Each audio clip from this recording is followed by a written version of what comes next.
And we're live. Welcome to Tuesday Night Legacy.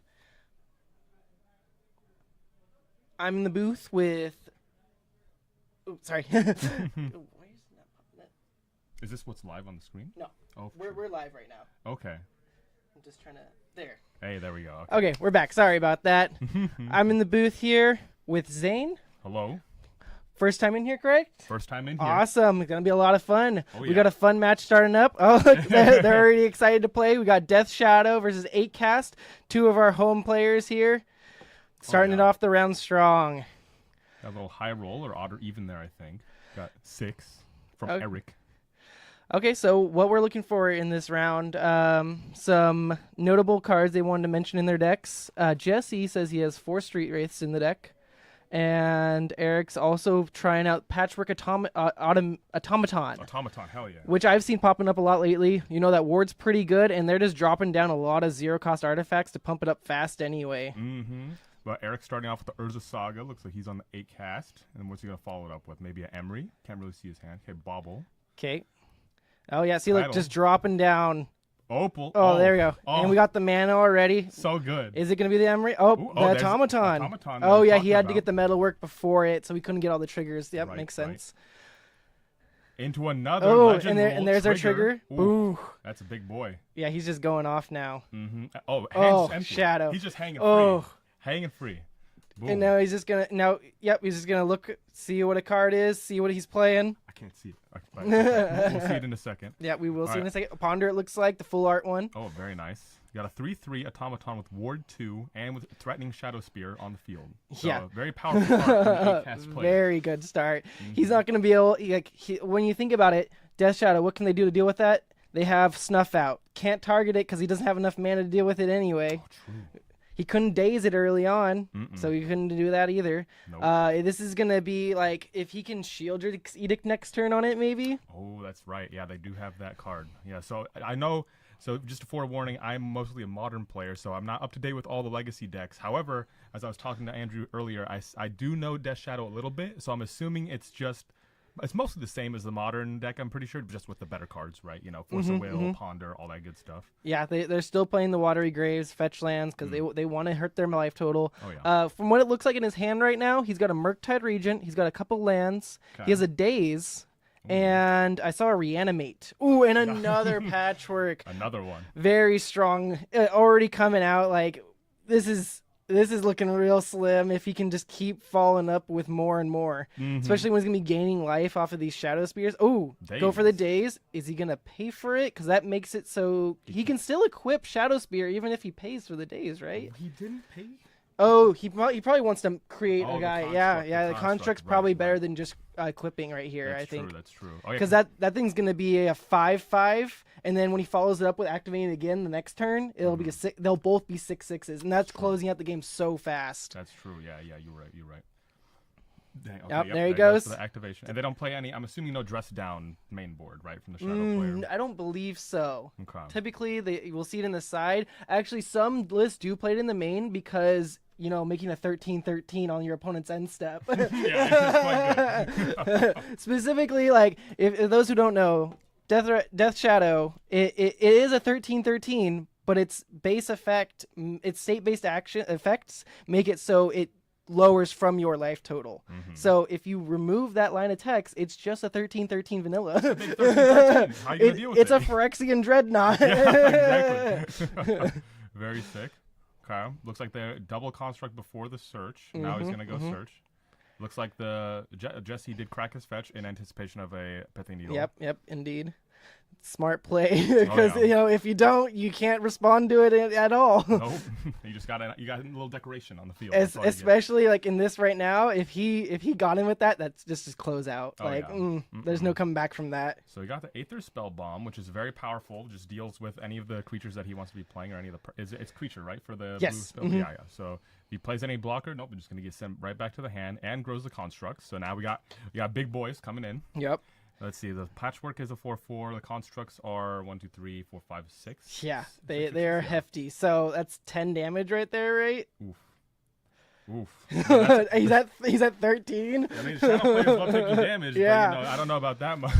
Oh, and there's an Emery too. Emery, of course, on top of that. So he's gonna be able to get back his other Petric Automaton if he wants to next turn. He's gonna be able to get his Bobble back if he wants to. Like anything he does is gonna pump up his constructs even more. Mm-hmm. And I'm pretty sure that's just gonna be game right there. The brainstorm in response, he does find a Force of Will. Don't know how much it's going to help him now. Like what's he need right now? Damnation. Yeah, damnation. Damnation. He needs not Force of Will. That's not going to solve the problem. Toxic Deluge doesn't do it. Hercule's Recall. That'll help. That would. And that's the scoops game. it up. Yep. Dang. Okay. So there's the patchworks coming in clutch. Nice. Okay, so that's why he put the patchworks in the text document. He's like, Yeah, okay, definitely worth to point that out. It's very strong, and I've seen it do a lot of work. Mm-hmm. Okay. Let's see, go over here.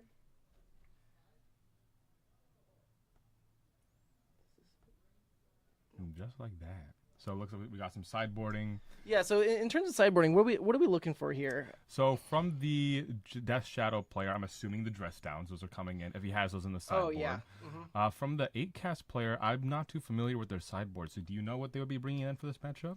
I'm not too familiar with 8-cast. If you want to click on here, for sure. Yeah. we can pull up a previous deck list they've submitted. Oh yeah. Okay. So if we go to Legacy, I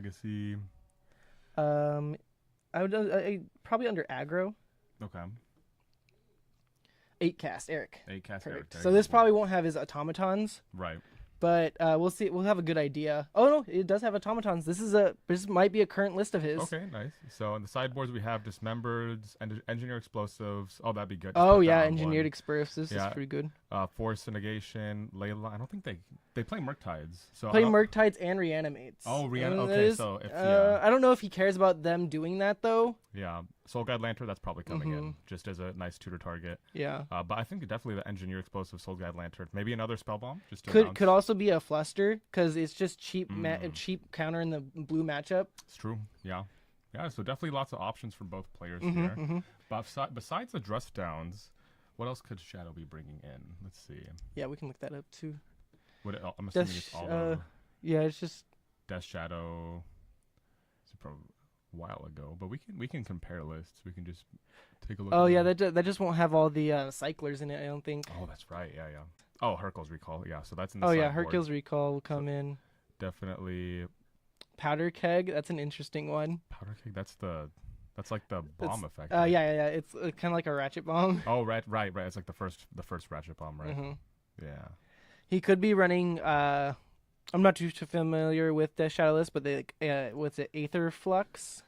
3-mana enchantment, blue and 2. Like all artifacts gain cumulative upkeep 2. Oh yes, yeah. Or not cumulative upkeep, but like upkeep cost of 2. I remember that one. Yeah, that one's also very powerful. So we'll see what our players decide to bring in. Yeah, it's always fun to see like what because not all sideboards are the same, I will say, because I like to bring in spicy things in my sideboard. So always great to see different people's opinions on what they like to bring in, what they think is their harder matchups, because that's kind of what dictates, I think, what most sideboards like happen to be. Oh yeah, I agree.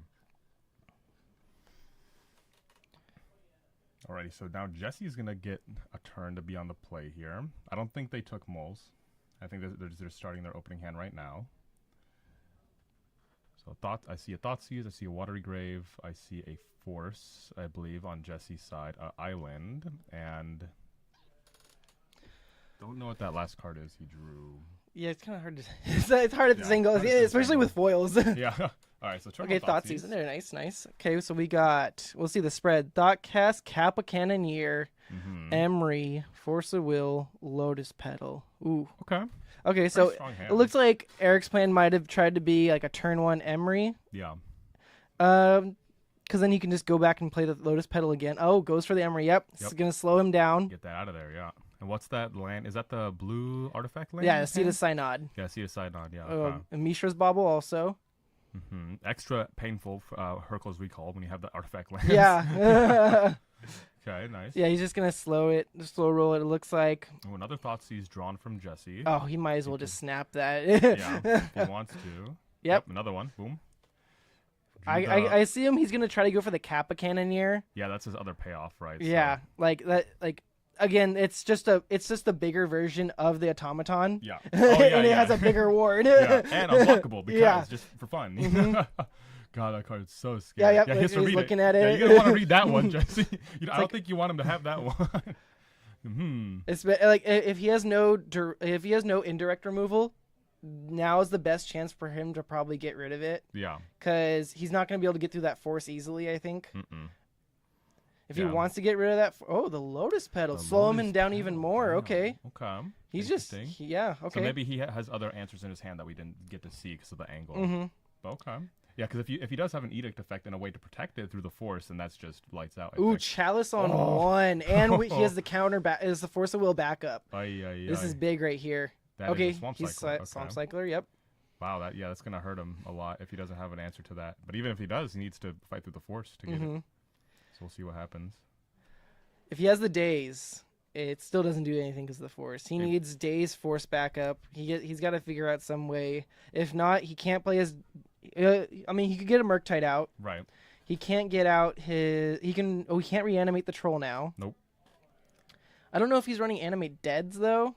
No, I think I don't think they're running animate deads in these lists. If he had the days, I think you just make him do it anyways. But it looks like he doesn't. Okay. So hopefully he can, find an answer through this chalice. And now next turn he's gonna be able to thought cast. Oh, that's gonna be rough. He just Wasteland. Okay, so that slows him down. Nice. There you go. He did draw a Ponder though, so that's just another dead card. What did Eric just draw? He drew. I'm really interested. Just okay. passing. If he drew a land, that would have been crazy. Oh yeah. So it looks like Jesse just drew another land. I think another Watery Grave. He's playing the Underground Sea that his opponent knows about. I think. Yep, this is just a classic case of draw go. No one has any. Oh, there you go. Another artifact land. Snap off that thought cast. Yep. 1, 2, 3. So it's only 2 mana. Yeah. I don't think this is what he wants to fight over, though, is it? Maybe it is. Yeah, he's trying. He's like, hey, like. Lets it happen. Okay. Yeah, I think Eric's saving his force for like threats at this point. Yeah. Or to resolve that Kappa Cannoneer. Yeah. Like that's the big thing. Jesse did just draw Daze, so preserving his life. He doesn't want to go down any lower. No, that's him. That's him saying, I have nothing right now. Yeah, he's like, I have a Daze. Oh, Emery with the Daze Daze protection. Oh, geez, this is gonna be it's like hard. Mox Opal, some lands. I couldn't see what the last one is. Might be double Mox Opal. I think it was double Mox Opal. Let's see what he draws. We'll reanimate another dead card. So bad. Drago. Yep, go ahead. Oh, man, that chalice looks like it might just lock out the game. That was a perfect draw at the time. Yep, going for the Mox. And is that enough for improvise? I think so. Yeah, that's 6. There it goes. He probably has the force backup. Daze. Oh. No. Oh. Wow. But it's an artifact, right? Is the turtle an artifact? Or is the turtle is an artifact. Yep. He can recast it next turn. There's a force backup. Or he drew force. Yeah. It's not going to help him much. I mean, he can... Oh, he can pitch the Ponder now. At least, right? Put off another turn, but... Okay. Bobble, so we know... Oh, with Daze protection this time. Oh, yep. Okay, there we go. And it resolves this time. Yep. Okay. And I think that was a land. Yeah, it looks like a land to me. Oh man, he is not drawing good these games. No. Oh, but Eric's just drawing all the fire. He can cast anything he wants right now. God, A-Cast looks so sick. Oh, yep. He's got all the mana he wants. Yep. Just growing it, making it unblockable. Yeah. Takes. And now he's going to draw 2 cards right here on the next turn. Double crack, yeah. He's going to randomly look. We'll get a peek at Jesse's hand right here. Oh, that's right. That's how that card works. Yep. We play with the other one in Modern. We don't play with this one. Oh, well, they play with both. They get both. They get 8 of them. Yeah. If you thought 4 was bad enough. Okay, he knows he has a reanimate that he can't cast. Yeah, reanimate. And I forget. I don't know what the other card shown was. I didn't see it. I couldn't really tell. Yeah. Oh, that's going to be it. He can hardcast Force. And it looks like a Brainstorm. Oh, God. Oh, yeah. Yep. Brainstorm, Force of Will, reanimates. Ooh. Yeah. Just wiped him clean. And that's going to be a solid 2-0 for Eric. Congratulations. Clean 2-0 from Eric with the 8K. Very strong decks we both saw here. Oh, yeah. Dang. Yeah, I'm trying to think. Oh, Dismembered? Dismembers? Okay. That wouldn't have done anything against the Kappa Cannoneer. Too big, and it has Ward 4. Very Oh, strong. I did see a Null Rod. Ah, okay, yeah, that's another I think thing. he With just passed sideboard. by it. That's very strong, yeah. Yep, it's very Let's good. see. I think that's the Powder Keg. Oh, yeah, that's Powder Keg, yeah. And then... Another Dismember, Plague Engineer for the Thopters. Yeah, also no... What is that adventure spell? Adventure spell? Yeah, that one right there. Can't see Oh, it what because is it that? looks like that's an adventure, right? Oh, a little bit. I don't know what that is. That might be a new one. Mm-hmm. Oh, it might be the I wonder if that's the whale. Oh, the whale? The 6-mana whale. Yeah. From Woe. Yeah. Really? The bounce one. It Yeah. could be. I don't know what other one it could be. Let's see if he could move. Oh, Brazen Borrower. It's Oh, Brazen Borrower. okay, Yeah. okay, yeah. Once I saw that section. Yeah. It's like, oh, yeah. What? I was like, the whale. There's Why would these someone? new It was ones. Brazen Borrower. Yeah, Brazen yeah. Borrower. Yeah. Same effect almost. Yeah, exactly. But on a cheaper body. Or playable and constructed. You Mm-hmm, know? Yeah. Dang. All right. And we Cool. still have 36 minutes left in the round. That's a lot of time. So we're gonna go on our other. We'll go on our break screen real quick. Oh, for sure. Yeah, you're using the mouse. My Yeah, bad. no, you good. And we'll see if we can get a in between match. Someone wants to pop in real quick, and we can commentate some bonus matches. Hell yeah. We will be right back. See you in a second. Oh, I clicked the wrong thing. See you in 2 seconds. In between rounds. Fade.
Boom. He's clicking things. You're live. Are we good? Yeah. I'm just moving over He's fiddling around with a Fiddle- laptop. Fiddle diddle. for you, so you guys can see yourselves. You could hear Oh, our yeah, there we go. voices, but you can't see our faces, perhaps. There we Oh go. wait, there we are in the corner. Yeah, Look at that. nice. So welcome back, Eric. Thank you. Decisive 2-0 victory versus Death Shadow. Completely destroyed them. Excellent work. How's it feel? Yeah. I mean, game one you expect to get, but not exactly as savagely. Mm-hmm. I was saying that was probably one of the best opening hands that I've had in like the last month or two. Oh my, it was disgusting. It's rare for me to empty out my entire hand and then also be able to tap a saga afterwards. Oh but, yeah, that was so good. yeah, it was nothing but the greatest hits. But then game two, I got extremely lucky. I kept a fairly slow opener, expecting that I was going to have to deal with, sideboard cards and wastelands and stuff like that. And sure enough, I saw that stuff, but I just drew that chalice exactly on time, and my opponent finished with 4 1-drops in his hand. Oh, it was so brutal. Yeah. So going back to that first game, we were both watching. Oh, we have 2 very like aggressive decks here. Let's see what happens. And we just saw you empty out your hand, and we were like, oh, that's just disgusting. Oh my! And you had, like you just said, you had the mana to activate the Saga, which is just lights out for the Shadow opponent. Like, get the Shadow Spear. No, you had the Shadow Spear in your hand. Yeah, I played the Shadow Spear, and I just got an Ether Spellbomb just for backup, basically. Yeah, just for protection, like bounce anything. Oh, anything you have, boom, back to your hand. Yeah. Oh, so good. Very nice. And then, the second game, you just drew the chalice super timely, and then we were like looking at Jesse's draws, like, oh, what do you draw? Okay, 1 drop. Oh, what do you draw? Okay, there's another 1 drop. Land. Yeah. So damn, yeah, very, very nice, very well played. Thank you. Yeah, the deck has survived a lot of meta shifts. I was worried when Orcish Bowmasters got printed because that card is specifically pretty good against the pile of Beecher's Baubles and Draw 2s. Oh yeah, super strong. Yeah, but with the addition of Patrick Automaton being able to go under a lot of these decks has helped out quite a bit. So that was like the big meta shift that happened for 8cast specifically. What did you take out for the Patchwork Automatons? What was in before? For me, I took out, I want to say, my 3rd Kappa Cannoneer, 2 of my Thought Monitors, because that's specifically very bad against Orcish Bowmaster. Yeah. And then I swapped a Saga target. So I have 3 Saga targets. Instead of the 4 that you usually have. Instead of the 4, I was playing 4 before. Oh, for sure, nice. Yeah, because Thought Monitors sound so bad in the Bowmasters. It's like you play it, they ping you for 1, and then they just kill your Thought Monitor. Yeah, and then so rough. And then the other adjustment was I went up on Emery's and down on Size, because Size is also kind of bad against Bowmaster. Sai, right, yeah. That's a card we don't really see often in Modern. I usually I was talking here like I'm a Modern player first, so I don't know all the Legacy cards, but Sai's legal there too, right? But he's just not strong enough for the format. Yeah, I don't think there's enough good 0-drop artifacts in Modern to make him worth it. Is probably the big thing. He is a 1/4 though. He's a 3-mana 1/4, right? Yeah. Yeah, he lives through bolts. He's hard to prismatic ending. Like, if Modern still had like Mox Opal, for example, he would probably be in whatever, like blue Urza affinity deck was popping up in Modern. Oh yeah, very nice, very cool. Now going back to 8cast, let me think for a second. So the deck was, what am I trying to say? So.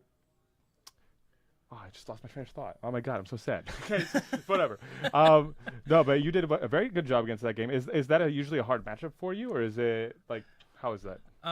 So I haven't actually played that much against Shadow, but I have had a lot of difficulty against Scam specifically. Oh yeah. If they Scam Grief you game 1, then that's rough. And if they reanimate a troll, that could be tough a lot of the times as well. I see. Yeah. All right. Well, it looks like we do have another backup game here. So Eric, thank you very much for coming in and expressing your deck and showing off. Congratulations. Thank you. Hell yeah. Good luck next round. Turn it back over to Andrew. It's quick little game 3 of Burn versus Jeskai Control. Burn versus Jeskai Control. Nice. I will swap over to you. You put that in. I don't know how. I'm not going to put it in. Okay. They'll be done fast, probably. Oh, yeah, this is our game 3. We're just waiting for the next round, so we're just going to get in a quick game. We're on the game 3 of Jeskai Control versus Burn. Mono red Burn, So the last game I was watching them play their second game. It came down to Triumph of St. Catherine being casted and then hitting for 5 and then following up with another Triumph of St. Catherine the next turn. And that kind of closed out the game for them. Oh my gosh, yeah, that's the Triumph of St. Catherine. It's just a 5/5 with lifelink. Yeah. But, hey, against Burn, that's all you need. Yeah, he set it up to where he put Mystic Sanctuary to Brainstorm on the top of his deck, then predicted naming the Brainstorm, drew into Triumphant St. Catherine for the Miracle on their opponent's end step, and then attacked with it, and then hard casted the second one that he put underneath the first one.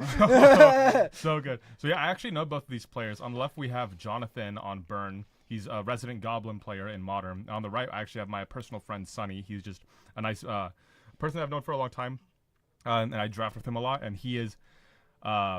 a die-hard Miracles player. So Okay. he has his entire deck is almost he had the whole Miracles deck foiled, and then he said, "I don't like foils anymore." He defoiled his whole deck, and now almost all of his deck is signed now. So I noticed that.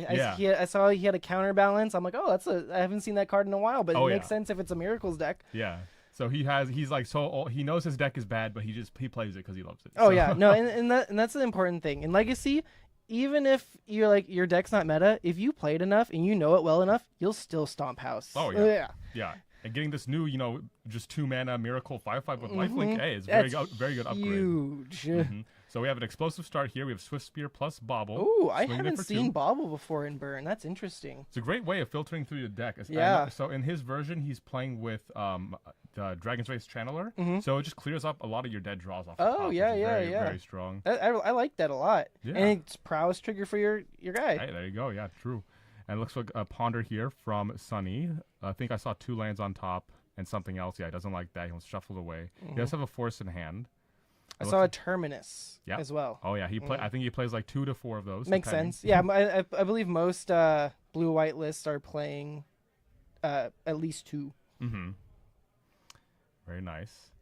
Oh, I was trying to get him on that beanstalk. Oh, I know. man, And everyone's on the beanstalk. Everyone's on his beanstalk. I think he might be trying to switch over to it. I don't think he's playing them today, but Okay. he is building towards that. It's a commitment, especially since most of the decks are 4-color for the beanstalks. Yeah. Because you want your forces. Some of them are playing magmatic sinkholes. Oh gosh. Like, oh man, it's a list. Oh yeah. So I've seen a lot of Teamwork beanstalk lists. Mhm. Okay, so we got another Bobble, and it followed up with a Chain Lightning, so that's 2 prowess triggers. Oh yeah. So he's swinging in for 3 right here. A lot of damage. He's gonna look at the top card. We can't see life totals, but drawing on his it's- upkeep. We'll know when the game is over. Oh, there's a second land for Fire Blast. Oof. It Very- looks like a Lightning Bolt, Rift Bolt, Fire Blast. So if this following turn, I could see him suspending the Rift Bolt, falling in with his Lightning Bolt, and then he has A skewer? I think it's a skewer. oh, it's a skewer? A skewer or Goblin Guide in his hand, I think. oh yeah, that last one. Oh, it does look like a Goblin Guide. You're right. Okay, so just a pass here from Sunny. Boom, draws a card off the top. Another There's a Rift Rift Bolt. Bolt, okay. Aye. So much damage. Ooh, yeah. And that's the thing. Burn has to play tight in these matchups because if he just gets a blind flip off of it for a triumph, oh man, that's unless he can follow up the turn with Sulfuric Vortex, it's already going to be closing the game. It's gonna be lights out. Or Roiling Vortex for that matter. Yeah. Because then it shuts down his Force of Wills. Oh yeah, true. Yeah. So we got a suspend here from Jonathan. We got a Lightning Bolt to the face. I'm guessing before combat. Yeah, or before damage. Yeah. So okay, looking Brainstorm. for answers here. Yep. He can hit his swords. Yep. There's the Is swords. that a sword? Okay, nice. Yeah. So that many was- different arts of the card. It's hard to tell. Mystic Sanctuary, Brainstorm, and swords. Yep. Oh, it is swords. Yeah. So I'm assuming he's gonna try to he's gonna swords it this turn. Yeah. He needs to. He's gonna be taking a lot of damage. Yeah. Oh, Jace- there's a Terminus he can set up. Yeah, he put back a Jace, which sounds good because you're not going to get a chance Oh, to yeah. cast Jace in this game. If you get a chance to cast Jace, you're winning the game. Yeah. already. Yeah. And that's a big thing is that if it can even be red elemental blasted, which is funny. Yeah, oh, true, yeah. Yeah, so what are you doing with that in your deck? Son? Get that out of there. That's way too slow. Come on. Yep, there's the swords. There's the swords, yeah. And then pass a turn. Can we get a flip? Catherine? Nope. Oh, Nope, Jace came back. Yeah, a Motobug, as they call it. Yeah, I thought I shuffled this card away. What the heck? Well, he's got the Brainstorm now, so he can set up a Terminus if he needs to. If not, he just needs to be digging for counter magic at this point or a Triumph. Or just answers in general. Because it looks like his hand is quite reactive. Yeah. But not in the way that he wants it. No It swords. looks like Force Predict. He has Yeah. the Brainstorm Ponder and the Terminus. Yeah. Okay. Lotus Petal. Oh, he's even running Lotus Petals. Yeah, hey, Interesting. that's another Oh, trigger nice. For, another Yeah. trigger for DRC. Now, and are they for- running? Is he running like 4 of each of the baubles and 4 Lotus Petals? I don't know exactly, but I would say it's some number. Ooh, double suspend. Oh, Very it's gonna be nice. rough. Yeah. And he has the Fire Blast ready to cast too. Oh yeah.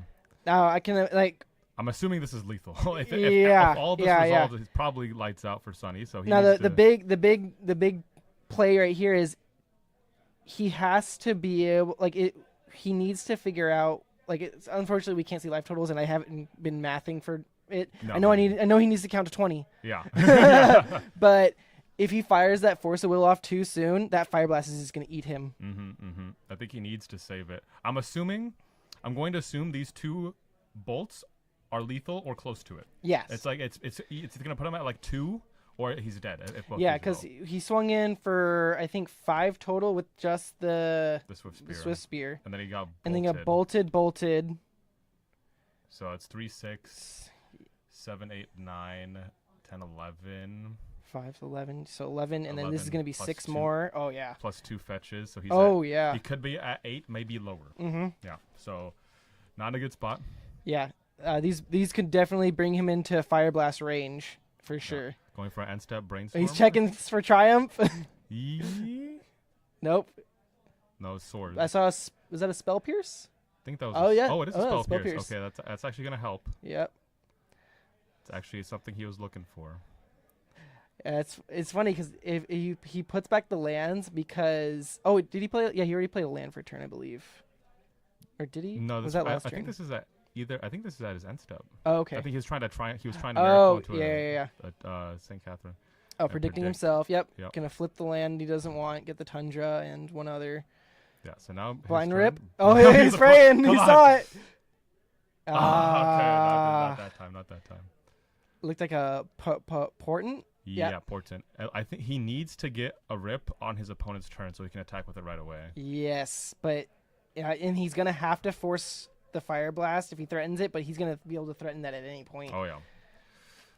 So if he rips up another lightning bolt on top, like he's got it in like checkmated. Yeah. Unless he can like double force or What is that? one of those is a counterbalance. So if he can counterbalance and put the 3s on top to stop both of the Rift Bolts. Does he have a 3 in hand though? I don't think so. No, he has Jace. I think he has 5-drop, 4-drop, 1-drop, 4-drop, 1-drop. What would his 3s in the list be? Does he play any Narsets? But I would assume he would side those out. I don't think he has any 3s, unfortunately. Ooh, yeah. And Fire Blast is 6, right? Does he run to Fairy? Oh, he does. He does run to Fairy, I think. But again, it would shut off the. It would also shut off the Rift Bolts. Yeah. But I don't think he would have needed to have found it off of that rip. He kept it on top. Oh, another Force. Okay. But Force does deal 1 damage. Yep, it does. So he's gonna shuffle around, see what he got. Oh, doesn't like him. Yeah, one of them was a Penzak ending a land and something else. I couldn't see what the last one was. Yeah. And so we know in Jonathan's hand he has the Fire Blast and what the other card? I think it's a bauble. I think we. Oh no, Petal. Oh, Petal. Lotus Yes. Petal, yeah. Yes, it was a Petal. All right. Sonny needs some help off the top on the portent upkeep. Let's see it. Nope, nothing. Okay, but he does have he has a lot of gas. Oh, Spell Pierce one of them. Okay, Spell Pierce. He can pay for it and still Fire Blast. That's true. Oh, yep, he's paying for it. Ooh. He's thinking, does this one resolve? Oh, yep, okay, and there's the game. Wow. He had the Fire Blast. He didn't even have to show the Fire Blast. Yeah, it was just over. Yep. Oh, wow. Very, very impressive match by Burn. He takes it 2-1 in that match. 2-1, yeah. And we still have 20 more minutes. He had double four. He had another Force hit up, but it wasn't going to be enough. It wasn't going to do it. Swords on top plus a predict. And Ooh. a lot of nothing. Oh, well. I'm really interested to see what his sideboarding was for this matchup. Yeah. Especially since he kept the Jaces in. Maybe he just doesn't have the sideboard. Yeah. Yeah, he just doesn't have that many. Because it's the same. There's the same issue in Modern Burn, right? So you can have a lot of answers for their spells or a lot of answers for their creatures, but you can never have both. So there we saw that Sonny he did have like the swords and he had the counter magic later, but like it didn't line up correctly. Yeah. Because there was some, I think towards the end there he drew his swords, but there's no target. Like when he was looking at the top, there was a swords there, but like it's worthless on that board. Yeah. And yeah, that's a big thing. It's like usually. Oh. I think it'll come back in a second. Yeah, it will. Yeah. It just flickers when it gets too hot. So there's the Hydro Blast. Yep, I would assume he would bring that in. Are the Triumphs both in sideboard? A Flusterstorm? Yeah, that's a solid one. I think he maybe has 2 main, 2 side. Okay. Maybe, or I don't know. I was assuming he was running all 4, but maybe there's just not enough space. Yeah, Fluster's solid. Oh yeah. So 2 in the side and then 2 main. So 2 Fluster, Hydroblast, 2 Triumph. Yeah, just cheap counter magic that keeps him alive. Oh, yep, there's... Number 3, number 4. Oh, just all 4 So inside? Oh, interesting. No, I think he does play the main. Oh, okay. He's just showing them off, maybe. He's like, yes, look how many I could have beaten you with. Yeah. yeah, he's just showing them off, it looks like. That. Yeah. Price of Progress. Yeah, he can easily fetch around Price of Progress. Yeah. God, my Legacy Burn's so scary. Oh, yeah. Y'all, what the heck? You got Price of Progress, you got Fire Blast, you got... We got there you go. all the nice the nice things. Hey, it's my friend Sonny reading Roiling Vortex. He doesn't know what modern card is. Is that Pyrostatic Pillar, too? What the hell is that? That's Eidolon of the Great Revels, but on an enchantment. Oh, really? Yeah. How much mana is that? It's 2 mana. Oh, it's 2 it's mana? literally it's not double red. It's just red and 1. Oh my God! Wait, I need to look this Yeah, card yeah. up. I've never seen that card before. Where's the mouse? Over here. Yeah, you can just click on the. There you go. All right, what was it called? Pyrostatic Pillar. Oh, and he's got the Scalding Viper. Oh, the new Scalding one. Viper. Yeah. Wait, what the heck? Pyrostatic, about to be. Yep, there it is. There it is. Whenever a player plays a spell with convergent, wow, it literally is. Yep. I had no idea. That was the OG. The OG. They used to dang. run that before Eidolon because Eidolon can beat stuff too. It's true, yeah, beat down, yeah. Very cool. But it is favorable, especially if you're siding it in. That's solid because they're gonna be bringing in removal for your Eidolon, where he just might we didn't see any Eidolon, so he could just be playing these instead. It's true, yeah, makes sense. Does get hit by a prismatic ending, but it is limited on his removal. It literally cuts his removal in half by that sense. Yeah. Instead of having the 4 the 4 swords. Four swords, and then the 4 prismatic endings. It comes down to only the 4 prismatic endings. 4, there we fine. go. You and you still take damage. Yep. Unless you overpay. I'm gonna take 4. I'm gonna spend 4 to not take damage. But then what are you doing at that point? Yeah, if you're spending that much mana, it's either you guys are just playing draw go. Yeah, or the game's over. Yeah. Yeah. Oh yeah, look, you got 2 Pyrostatic Pillars, Wow. Roiling Vortex. Yeah, that's a really interesting list. I like it. Nice. The baubles are really cool. Yeah, so that's something that was I don't know if it was inspired by a modern list, but that's something that was a list that was running around for a little bit in modern. It was burn, but with Dragon's Faith channelers and baubles. So you just use the baubles as basically as cantrips, from like quote unquote cantrips, to refill your hand, but also to get the dead draws off the top of your deck. So if you only really need 2 or 3 lands when you're playing burn. So yeah. When you finally have that mana, you just look at your top with a DRC. Oh, I don't want this. Put it in the graveyard, and it also just swings for 3 once you have Delirium. So it's really effective. Yeah, actually. that's pretty solid. I like it. And then for the Scalding Viper, does that have prowess as well? I can't remember. It's a newer card. I'm still trying to. I don't know. It does not. I think it's 2. It's 1. I think the first. It's a blue mana. It deals. I don't know if it deals damage or returns something. I think it deals. Actually, it might be return. Google. Yeah. We have the technology. I know the effect. It's a 2 mana 2/1. Right there. Oh yeah, returns. Oh wait. Oh yeah. Target non-land permanent to its owner's hand, so it can target his own stuff too. Interestingly enough. And then whenever an opponent casts a spell with mana value 3 or less, it deals 1. Oh, okay. So it's like a half of an Eidolon, but only for your. It's opponent. one-sided too. That's what's really cool. Oh yeah. So I guess that's a little bit of a neat tech. So it's like every time your opponent casts a spell, they're also dealing damage to themselves. Yeah. Cute. Yeah, it's fun to see new cards show up in decks, just for people to try them out. Yeah, of course. Okay, so that's gonna be the end of this round. Luckily, we got a bonus game in, but we're just gonna wait till the next round and we'll catch you guys then. Yeah. Go over here, fade this. Oop, I clicked the wrong thing. In between rounds, fade.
live again. Welcome back.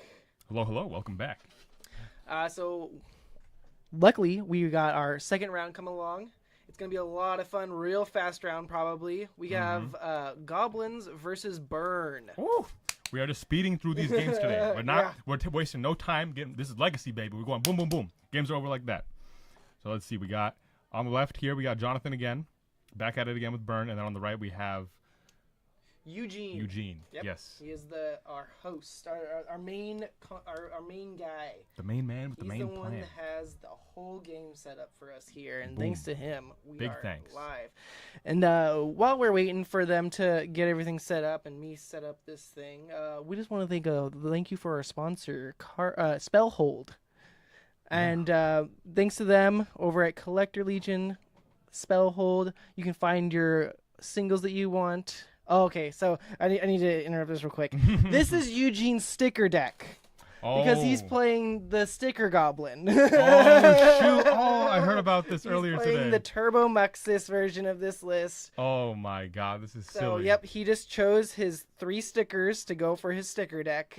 Oh, my God. I've seen this online. So this goblin, this is the only time Magic has ever redone something online that's different at how it works in paper because of the stickers. Because I can't program the stickers online for whatever because it's so hard. So how it works here is you have this goofy card in an unset because Legacy has to deal with that bullshit. You have this card called Blank Goblin. And when it enters the battlefield, you choose a sticker at random? Or is it... I'm going to pull up the card here. Yeah. Sorry. Give me a second. Yeah, for sure. Basically, you put a sticker on this goblin, and then you add red mana to your mana pool equal to the amount of vowels in the sticker word that you chose. So it can be A, E, I, O, U, and then sometimes Y. So if you're lucky, you get 6 mana. A bit harder to do in paper. However, on Magic Online, they changed it to where it's simply you just roll a d20, like the mechanic from AFR, Adventures from Forgotten Realms. You just roll a d20, and if it's 1 through 10, it's 4 mana. If it's 10 through 15, it's 5 mana, and then if it's 15 through 20, it's 6 mana. So that's how they redid it online. It's a lot stronger online because it's a lot more consistent in what you get, from what I hear. And it's pretty scary. So I've seen a little bit of gameplay of this actually before coming on to the stream. So we'll see how it works in paper. I don't know if it's going to be as strong. I don't know how it's going to work because I know a completely different deck, but we'll see how it goes. Oh, no, Mind Goblin. Yeah, it's just I think it's just underscore Goblin. Yeah, underscore Goblin. Let's see if that brings it up. Oh, okay, it's gonna bring up all the goblins. I can look for it though. Oh, there it is. Oh, there it is. Boom. Easy. Yes. So when this creature enters the battlefield, you may put a name sticker on it. Add red for each unique vowel on that sticker. Okay, so you get to choose. Yeah. So I think what it is you choose from one of your sticker cards that you got from your sticker deck from the random choices, and you get to choose any one of those. He's gonna always choose whatever has the most vowels in it. Yeah. And 6 is the magic number. Yes. Now, how does this work in multiples? So if he uses a sticker, he can't just reuse that sticker. Is that correct? I don't know. We're gonna find out. I feel okay. So all the gameplay I've seen of it recently is just because of MTGO, and it's just a dice mechanic now. Yeah. Oh my god, I feel so bad. So they can hit it multiple times online as a 6. I don't know about on here though. We'll have to find out. We're gonna wait and see. Now, so Eugene's starting off turn 1. Yeah, maybe Goblin Lackey. Maybe if it's played in this list. I think he's still playing Lackey in his list. I don't think he wanted to cut them yet. But a lot of lists have been cutting Lackey because getting a Mux. Oh, yep, there it is. Trade with Lackey. Boom. It's not going to do much against the burn deck, but let's see what happens. So very powerful start from Eugene, but looks like Jonathan will also have, Muxus will also have a very powerful start here. Also, side note, Jonathan, resident goblin enjoyer in Modern. Okay, he is very a goblin. nice. He is a goblin player through and through in Modern. Not there yet in Legacy, but that's why on the screen you see Muxus as Eugene checking out his mountain art. Oh yeah. That is really interesting. I like that one because you don't have the mana symbol right in the center. It's off to the side. Yes. Oh, yep, just bulge it. It's worth it. Not dealing with that. He knows goblins can be so explosive. As a goblin player himself, yeah. Yep. Super strong. Hey, there's another one. Yep. First one was so good, take another one. And I do believe I think he's no longer playing Aether Vials in his list, though. Ooh, okay. I think he might have cut those. I'm not entirely sure, because I think he's favoring towards the more explosive side of the Goblins list. Makes sense. As I say that, I also show that he has a Rishadan port, which also goes against that whole strategy. Yeah, it's like tapping down lands, right? Yeah. Well, it looks like we got 2 baubles here from Muxus, and he's going to be binning them both. Both of the cards you saw on top was a skewer and another card. He's going to bobble Eugene both triggers. It looks like in his hand he does activate your DRC now. It does, yes, but I think so he can't block with it, right? Oh no, he can block with it. I think he played with the he played this turn. Yeah, so he's good. He has a blocker. Yeah, he has a blocker for now, but Draws if he doesn't 2. draw another land, okay. I am on this bobble burn list. This is cool. Okay, Sick, it's so good. Yeah. I fully support anyone's choice of playing this bobble burns list. It is very interesting to watch, and I love it. Just fell to the top. Like those would have been he would have been dead if he drew those spells. He would have had another land. So very crucial draws here from Muxus. Let's see. So Eugene plays another Rishadan port here for turn. Now he's got some decisions to make. I can't exactly see. I think there was a Pashulik Mons in his hand. I'm not entirely sure. Okay. Solid card, though, especially in the burn matchup. If he touches any of his goblins, he's going to be pinging him. I think that's a Mind Goblin. Yeah. I mean, sorry. He named his deck Mind Goblin, so I'm just going to keep calling that a Mind Goblin. Yeah. No, the people know what we're talking about. It looks like he does have one as well. I think I do see that in his hand. We'll see if he wants to play it, though. Ooh, I guess with Lackey, that kind of saves your mana. If you just Lackey hit and then play the Mind Goblin, then you don't have to tap out. But at that point, you just put in the bigger thing anyway. Oh, yeah. Yeah. All right, so there it is. Okay. Sticker Goblin. Yep, he's choosing. We cannot see, but maybe he'll use dice to show. Yeah, he's going to show how much mana. So we got 5 mana. Yeah, 5 mana. Boom. It's a pretty good hit. Oh, that's Goblin, Battle Cry Goblin, I believe. Yes. Very popular now because it gives all your guys haste and 1 and 0. +1/+0, yep. Very strong. He's going to swing in with those 2. He's going to trigger. Makes a 1/1. Yep. Also tapped and attacking. There's a lot of damage coming in. It not necessarily. He can block favorably with the token. He's going to block there. Ooh. He's going to get rid of his haste guy. Isn't that a 2/1 though? So it's a 3/1. It's a 3/1, right? Yeah. Or a 3/2, I believe. 3/2, yeah. So I guess he just wants to get off the field so he doesn't deal with this. So draws for turn. So he did draw Fetching. land. Price of progress. Progress. Interesting. Okay, very nice. Wait, he's just Deal going 4 damage. Going for a raw price of progress? No, he doesn't want to leave up any blockers or anything? Oh no, he's taking it back. Okay. Fetching for land, DRC. Played the wrong card. Probably suspend his Rift Bolt here, I'm guessing. Yeah. DRC is another good blocker for him since he can't pump this next turn. Yeah, so and he also doesn't swing in here, so it's just a 3/3 blocker, which is gonna be very nice. I don't know if Eugene's playing any spot removal in his deck. I would assume no. Yes, you do have a couple goblins that are spot removal. Okay. You have the one from the new Kamigawa set, the channel. The channel one. Yeah, hey, that's pretty good. So traditionally, goblins played Gem Palm Incinerator, but you know what's better? The hell is Gem Palm? Go ahead. Okay, Gem Palm Incinerator is cycle, deal X damage. Oh no. Oh, here 1 second. I didn't close it, did I? Okay, we're good. Okay. You're good. All right. Gem Palm Incinerator. It's like a 3-drop, I think, or 2 or 3-drop, but cycle 2. You deal X damage to target creature, where X is the number of goblins you control. Oh. It was your way of getting around counter magic and removing things that were problematic to you. Got it. But now with all these other goblins, you have the slingshot. It's sling something. There's the 2 mana one from MH1. the black and red. Oh yeah. I The forget black and that red name. one.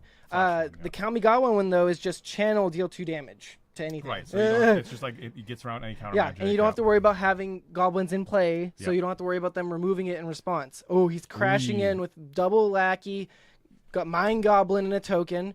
Gonna get his goblin. Oh, Oh, he did. He drew the Yep. one we were just talking about. Yep. Oh, And the Muxus. Oh, baby. Oh, That's yes. game over. That's gotta Yeah. be game over. Yeah.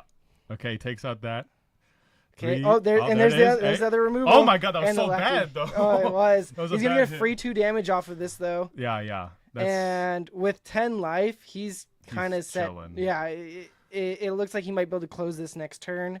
Damn. Okay, wait. Let's do some math real quick. Okay. 3 flying. Right. I saw a price of progress in hand. Yes. So that's 4, 7 damage. So if he let's see. Monster Race with Spear plus. It's a Rift Bolt. If that Rift Bolt was a bolt, if he top decked a land, that would have closed What the can game. he top deck a thing? The Fire Blast? Oh, he the didn't. Fire Blast could have done it too. You're Yeah. right. He didn't, but yeah. Dang. He Yeah, bobbles. I think that's it. That might, Yeah. because he's forced to attack here. Yep, Yeah. calls it. Dang. Okay. Yeah. If his lands didn't get tapped there, and if he ripped the Fire Blast, I think he could have killed him because he swings in.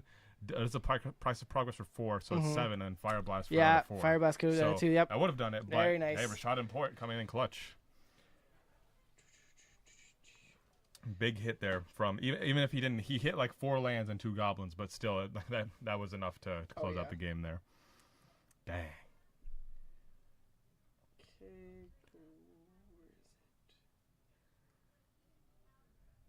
Okay. So Goblins takes game 1. We're going to game 2. Game 2. Oh, he's preparing his sticker deck again. Yeah. Oh, do you have to do that every time? You have to choose randomly? Yes. Oh, okay. I feel so bad for Legacy players. You guys have to pay attention to every single set. And you have to pay attention to even the goofy ones, the unset. We have to worry, we have to worry about secret layers. Yeah, We secret have to worry layers. about Universes Beyond stuff. We have to worry about Every commander product. decks. Oh my god. Everything. It's so annoying. It's crazy how much it warps the format at the same time. It's also just a blast because we just get to play with every card. That's true. That's true.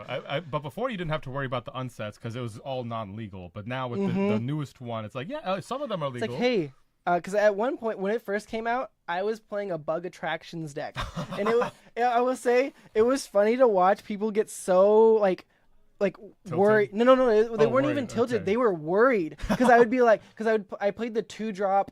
It was just a 2-drop vanilla ETB. Open an attraction. Yeah. And I played that, and I played the most dangerous gamer Oh, because Most you can Dangerous green Gamer. sun for it. Yeah. So I was like, yeah, why not? I'll play Oh one my of it. God.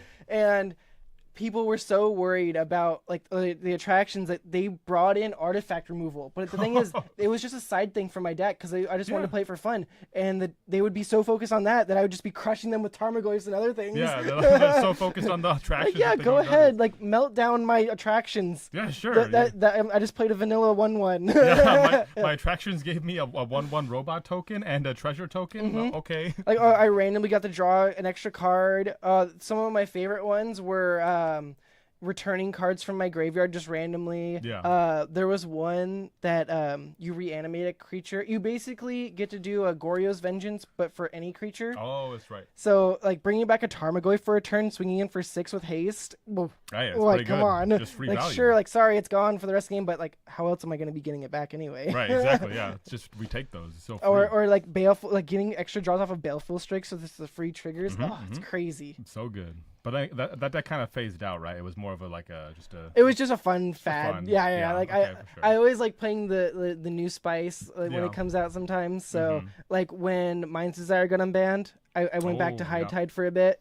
Yep. That was a lot of fun. I was watching a lot of Legacy gameplay because I was paying attention to the ban list when I came out because I was looking at all the bans for Modern and other stuff. Oh, that. yeah. And I saw that they unbanned Mind's Desire and Legacy, and I was looking at that card and I'm like, they just forgot this card was on the ban list. They were going through the list and they're like, oh yeah, this card's been banned for 20 years. Well, we'll unban it now. Yeah, But yeah. I did see some gameplay. It did pop off. You know, you can High Tide and then with the Candelabra untap your land. Oh, yeah. Oh, It is a spicy list to be playing, and then like other like storm decks were just throwing it in because it's literally free. Oh yeah, yeah. It's just like, oh, another storm target. There you go. Very cool. I'm a big fan. I like it when they unban things, and like it didn't have a big impact on the meta, but we saw a lot of decks just play it for fun. And that's what's great is that we showed that we can unban things that are old in the format that maybe aren't as strong, but can still impact it to where you see it in decks again. Yeah. Now I don't pay attention to the legacy ban list all that much. Is there anything on the legacy ban list right now that you think would be safe to come off? Ooh, okay. Let's look at it real quick Okay, because I want to pull up. There's a few things I'd be fine with. I think legacy ban list. Now, obviously, you're not going to take off any of the Moxins. You're not going to take off block loading. No. You're not taking off any of the Power 9. No, I totally get that. But like any like random cards that I'm not sure about. Modern, vintage, commander. Why is vintage before legacy? Because no one okay. Wizard of the Coast doesn't like legacy. Yeah, no. Where is it? Pioneer. Pioneer. Is it way down here? No way. Here, you want to try Yeah, to I manipulate? can- It's kind of hard for me. Let me see. Explorer, Alchemy. Okay, but it's probably up more. Yeah, Pauper, Brawl, Block. They're still shuffling and choosing, so we still. Oh, there it is. Legacy ban list. Okay, Arkham's Astrolabe, no. Yeah. Balance, no. Yeah. Bizarre, Obviously no. not these ones. Channel, no. DRC, no. DRC. Or DRS. Sorry. Yeah, DRS. I'm gonna say no. Yeah. No. Just to the- because during the time that it was live, I played Goblins and couldn't attack with my Gablin Lackey. Yeah. Oh, so true. All right. Well, it looks like they're getting to the game, so we'll get back to this. Yeah, we'll later, get back to but this. Let's see. So it looks like Mulligan from Muxus on the left there, and I think Eugene does have Aether Vials in his list. Okay, yep. Yeah. So he's not playing it because he doesn't have Ancient Tombs or City of Trazers or Chrome Moxes, so he's not Okay. playing the The food full chain. traditional. He was for a while playing Food Chain, Right. but it looks like he's pivoted off of that now and just mono red goblins or red black because he still has the slinging lieutenants in there and the I can't think of its name, the removal one. What's that one's name? I swear it's 2 mana. Oh, Siege. Goblin or Goblin, not sharpshooter. Goblin. Is it Goblin S? It's something with Here S. we can. we have a He list. definitely has a list because it's Yeah, his yeah. list. Of course. Goblin. We're gonna see it and we're gonna be like, oh. Yeah. Like I play goblins and it's just eluding me right now. Of Munitions expert. Munitions expert. Yeah, there it we go. doesn't have Goblin in the name. That's why we get mixed up on. All right, so it looks like get into the game here. Looks like he kept 6. DRC. He started DRC into a mountain. Oh, he's waiting to see if he's gonna bobble or not. Yeah, let's see. He's like, wait a second, I have to respect the bobble. I gotta shuffle. Oh, and he does. Yes. yep, Okay, there's so Misha's we got a bobble. surveil So trigger. now he's gonna see what he's gonna be drawn into. Oh, is this a Molotov? No, it's 6. Oh, he looked at him. Oh no, he's looking at him because he gets the free look at DRC anyway. So there's no point. Was he just trying to draw into a fetch? Yep, and looks like he draws into a mountain. Oh, nice. Which is good. That's what he needed. He only had 1 land in hand there. And DRC's DRC's already active because that's Is it? land, creature, and artifact, right? We'll need 1 more. Oh, one more. Yeah, which he'll be activate right now with a Lava Spike. lava spike. Yep. Yep. Very nice. And he gets another surveil off of that. He can go prowess. Yeah, he can go, he can play the Swift Spear here too. Oh, does he not have a Swift Spear? He binned binned it. Yeah, I that thought was he from had the one in- DRC trigger, I believe. I thought he had 1 in hand too. Maybe I missaw. No, he definitely would have played it if he had one. So fetch brought them down to 19, 3 damage from lava spike brought him down to 7 or 16. Okay. DRC brought him down to 13. He has a Rift Bolt. That big What the die. heck? That's so he can remember his Aether Vial Oh, trigger. okay. He just doesn't want to forget it. Yeah. Oh my god. Yeah. Ridiculous. He has a bad habit of forgetting it. I see. Okay, so so in Muxus's hand he has Port Mountain. Oh, I can't see the rest. Yeah. But on the left he has Skewer the Critics, Lightning Bolt, and a Lava Spike. So He's 9 damage. He's set, in hand. yeah. He doesn't have to worry. And that's the great thing about DRC I like in this list now is because you don't have to worry about missing your prowess trigger off of Skewer. It's true. Yeah. Yeah. Very nice. And you get to set up your draw for next turn if you want. Yeah, I actually learned that you can't miss your prowess trigger. No. Yeah, and you actually don't have to tell. You don't have to tell your opponent about your prowess trigger. It just happens. That makes sense. Yeah.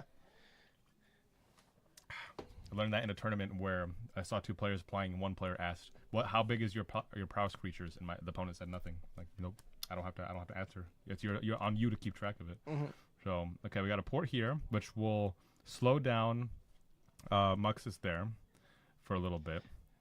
So he's gonna say on upkeep, I'm gonna tap down one of your lands. Yeah, on end step he. Yep. Just a bolt. Oh, he missed the surveil trigger. Oh, he did. That is thing you can miss. Yeah, yeah, that's pretty bad. Or no, maybe I think. Did he keep it on top? He wouldn't have known. I don't think. No. Oh wait. Off the lava spike. Yeah. Okay. He would have known. Because So- he didn't bin anything off of the lava spike, unless he missed that trigger as well. But I'm guessing since he opted not to do it right now, he already knew. Yeah. Okay. So. Because it looks like it was another DRC, and that's gas for him. Oh yeah. So I would just play the other DRC here. I don't know what else you just do. Yeah. There you go. Yep, DRC. Just threaten that lethal on board. Mm-hmm. He's gonna Tapping put one in for a lackey. Ooh, Okay. Does he have the removal to clear the? that's what's 3/3 important. Though? he's upkeeping. Oh, Upkeep. Skirk Ooh, prospectors. Okay. Okay, nice. Draw for turn. He drew another prospector, and he has a mountain. Ooh. I mean, if he has the goblin, if he has the 3 mana, it's gonna be a lot of mana. Yeah, he can get up to 5 right now. Yeah. If without it, All right, there 3 it is. mana. Oh, there we go. Okay. And he's gonna choose whatever has the most. Yeah, he's got checking his cards. A-E-I-O-U. He's looking for the magical number. Sometimes why? I guess 5 is pretty consistent. Yeah, 5 is pretty consistent. It looks like. Yes. I think that's a mom in his hand. So if he goes mom, he'll have 2 open. He can try to combo off from Muxus right here. Ooh, Potentially, because he goes down. Yeah. He'll go down to. Oh no, he's off by. Oh yeah, he can sack his board, go up to 6, and then hopefully pray for a Muxus Okay. triggers to go off. If not, this might be it for him. We'll see. It all relies on this Muxus trigger resolving. What he gets off the Muxus right here, because he can sack his board. He could sack his board, but if he hits nothing, then he's just dead on the correct. Yeah, side. he knows he has to do it now, because if not, he's gonna be dead. All right, baby. Let's see it. Let's see that top 6, right? Yes, All right, let's see. I believe so. He has no mana to work with either. 1, 2, 3. 4, 5. Wow. Okay, that's actually That was an interesting. That's gonna insane gain hit. him some life, so Yeah. he will be safe here, especially with the Mog War Marshal. That's 3 creatures that he's gonna be able to sack and gain 3 mana. That's a free protection from a bolt. He can at least sack his board. Oh, and he has the Basilic Mons. I don't think he can kill him this turn, Yeah. but he's very favored right now. Yeah. I think That's just because of how very much strong. he can just do. All right, so he needs. Fetch is not what he needs right now. Oh, he does have a Searing Blood. Ooh, what is that one? Searing. Deal 2 damage to a creature, do 2 damage to the opponent, or it's like 3. I think it's 2. I can't remember. Searing blood. Yeah, it's 2. It's damage to a creature and damage to the creature's controller. Ooh. Search right there. Oh, right here. Yeah. Oh, that's in that. Oh, deck yeah. here. Searing. What did he do? Something? I think he just swung in. Oh, just swung it. Okay. Yep. Ooh, and he's gonna. Oh, he does. Oh, he has the. He has passion whenever a goblin. Oh, dies, yeah. Oh, wow. He's gonna sack all 3 of his tokens just to clean it out. Yeah. I can't find it. It's fine. I think Okay. this game is over. Yeah. Yeah, because he's just gaining life off of all his goblins now. Yeah. He can even sack the Wog Marshal now, so he can have the token with being able to attack next turn. Oh, it doesn't matter because he's going to give it haste with the Battlecry Goblin. Yep. Yeah, this looks like it's closed out. Yeah, and then also the Searing Blood. The Searing Blood is almost always going to fizzle, right? Because if it doesn't have a Yeah, he target, can just just sack and it. response. Yeah, wow, that was an insane hit off of Muxus. Oh my goodness. The gracious. best choice for him to Searing Blood would be the Sling Gang Lieutenant to force him to do it right now. Yep. Oh, he's just sacking stuff right now? Ooh, Okay. he's gonna go for the. Interesting that he got rid of his Pashalik Mons. Yeah, it's kind of weird. I mean, I guess Muxus has an attack trigger too, right? So he's gonna sacrifice it in response, so he can't get the damage, right? Yeah, Right. I would And then assume. He Yep. surveilled on top, so he kept the card on top. Mm-hmm. Yep, that's dead now. Oh, he just wanted to wipe his board. He's like, no, look, I have all this life. I have 2 big goblins in play, and I'm gonna be getting more goblins. What are you gonna do about it? Yeah. Muxus. So when Muxus attacks, it also has the same trigger, or no? No. So Battlecry Goblin will make the token. Muxus has like a pile driver trigger. Oh, that's right. It gets that's bigger right. for every other goblin, so you can stack it to where the other one resolves first, and then you get your extra bonus for Muxus. Yep. That's a lot of damage. Yep. I'm pretty sure he's dead. Muxus, how big is a 4/4? He's a 4/4, so he'll go up to a 6/6 after, or a 7/6 if he activates the Battlecry Goblin as well. Okay. There's no Muxus in this list, but I believe. Oh, there it is. Oh, he had another Pashalik Mons in his hand. That's game over. Wow. That was an insane hit off of. Yeah, he also could have gotten an extra 2 damage from just playing this. Oh, actually, no, because he had double ports, so he was only had 1 red, so he had to rely on activating that. Yeah. Wow. Well, that's the game. I mean, we said it was going to be a fast one, and boom, it's already over. Yeah. It actually lasted a little bit longer than the previous one, though. That's We're true. at 30 minutes. That's true. Yeah. It was faster than the other one. Dang. Yeah. I mean, that was definitely Muxus's. Sorry, Jonathan on the left. That was definitely his game to win, but that Muxus trigger off the top was super, super. Yeah, he crucial. didn't even need the haste. Just getting the Pashalik Mons and Sling Gang was enough. Yeah. Like all those tokens, being able to wipe his board of them, and just being like, "Hey, look, I have this 4/4 that's going to be beating you down, and I just gained a ton of life." He went from 7 to 14 that turn just because of all this goblins he sacrificed. Yep. And Jonathan was on a lower life total, too, at the end of that. He was at 12. It's like, oh, it feels so good. The tables turned. Oh, yeah, big time. Poor burn player. Looks like he's, easy sideboards. It looks like he sided out a pile driver and a crater maker for the chalices. Yep, makes sense. Which is great because Goblins doesn't really worry about their 1-drops because if you get an Aether Vial out before, great. If it's after, you're not going to be able to cast your Aether Vials, but all your creatures, which are the lackeys and the Skirk Prospectors, are protected with your chalice anyway. Yep. So. They also have Cavernous Souls too, right? Sorry, that's what I meant. Okay. Cavernous Souls protects. Yeah. All the 1-drops. All your whole deck, basically. Yep. Like Chalice, a $60 card. Oh, I have a $60 land. Boom. Boom. That card's going into Standard and Pioneer too. I saw that Cavernous Souls. Everyone's already upset about it. I heard. Yep. Mono white humans is gonna be so strong. Yeah. Also spirits. Spirits hates it, but they also like it because now it's for them. They're like, oh look, our matchups are gonna be really interesting. Yep. We're just gonna watch each other put down creatures, and whoever has the most creatures wins. That's what it's gonna come down to. Except one of them fly and the other don't. So, So it looks like he sided out his Vipers to just bring in just removal. It looks like the giant, the Searing Bloods, and the landfall one. Oh, it looks like the Viper is like the replacement for Eidolon. I guess that he's trying him out because it's only for the opponent now, and instead of Eidolon being for both. That makes sense. I mean, yeah, it's interesting. It's less damage, but I mean, I know it's interesting when you think of it like that, because when you think of some decks in the format that are playing things like Fire and Ice, it's just a ping then instead of like targeting all of it on there. Yeah, like you can go for extra value. That's true. Yeah, the 2/1 is definitely the 2 toughness. The 1 toughness is definitely a lot different than the 2. Also gets Bowmastered, which very rough. I don't think it's the greatest, but I mean you gotta try the new cards, right? Oh yeah. I just realized that with his list, he has to worry about Bowmaster triggers with his baubles. Oh yeah. It gets tricky, yeah. But I definitely do like it. It's very interesting to see the baubles because we saw the DRCs. They put in work. Oh yeah. Like he was able to get it going ready on his second turn. Yeah. And also he was able to dig for the land too. Like he cleared the top. He had 1 land in hand, cleared 2 cards off the top, which he wouldn't have been able to cast anyways, and then drew the land. So good. He's like, I don't need this 3rd DRC because I already have 1 ready. Already got 1 in my hand. Good. Just need more lands for now, and then boom, just the gas comes later. Very nice. So Eugene clears it. Nice 2-0. Oh yeah.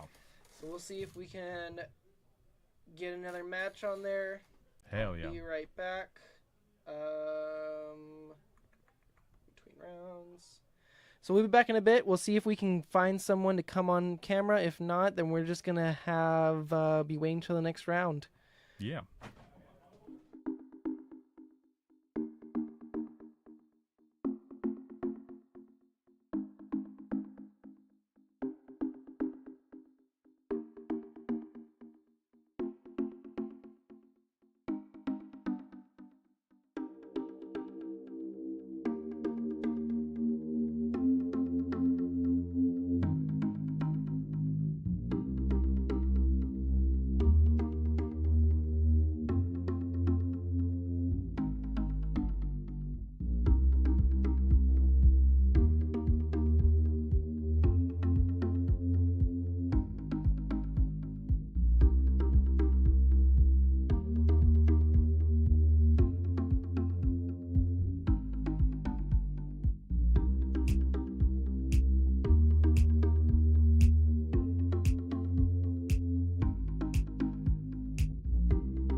live. Hey, hello, welcome back.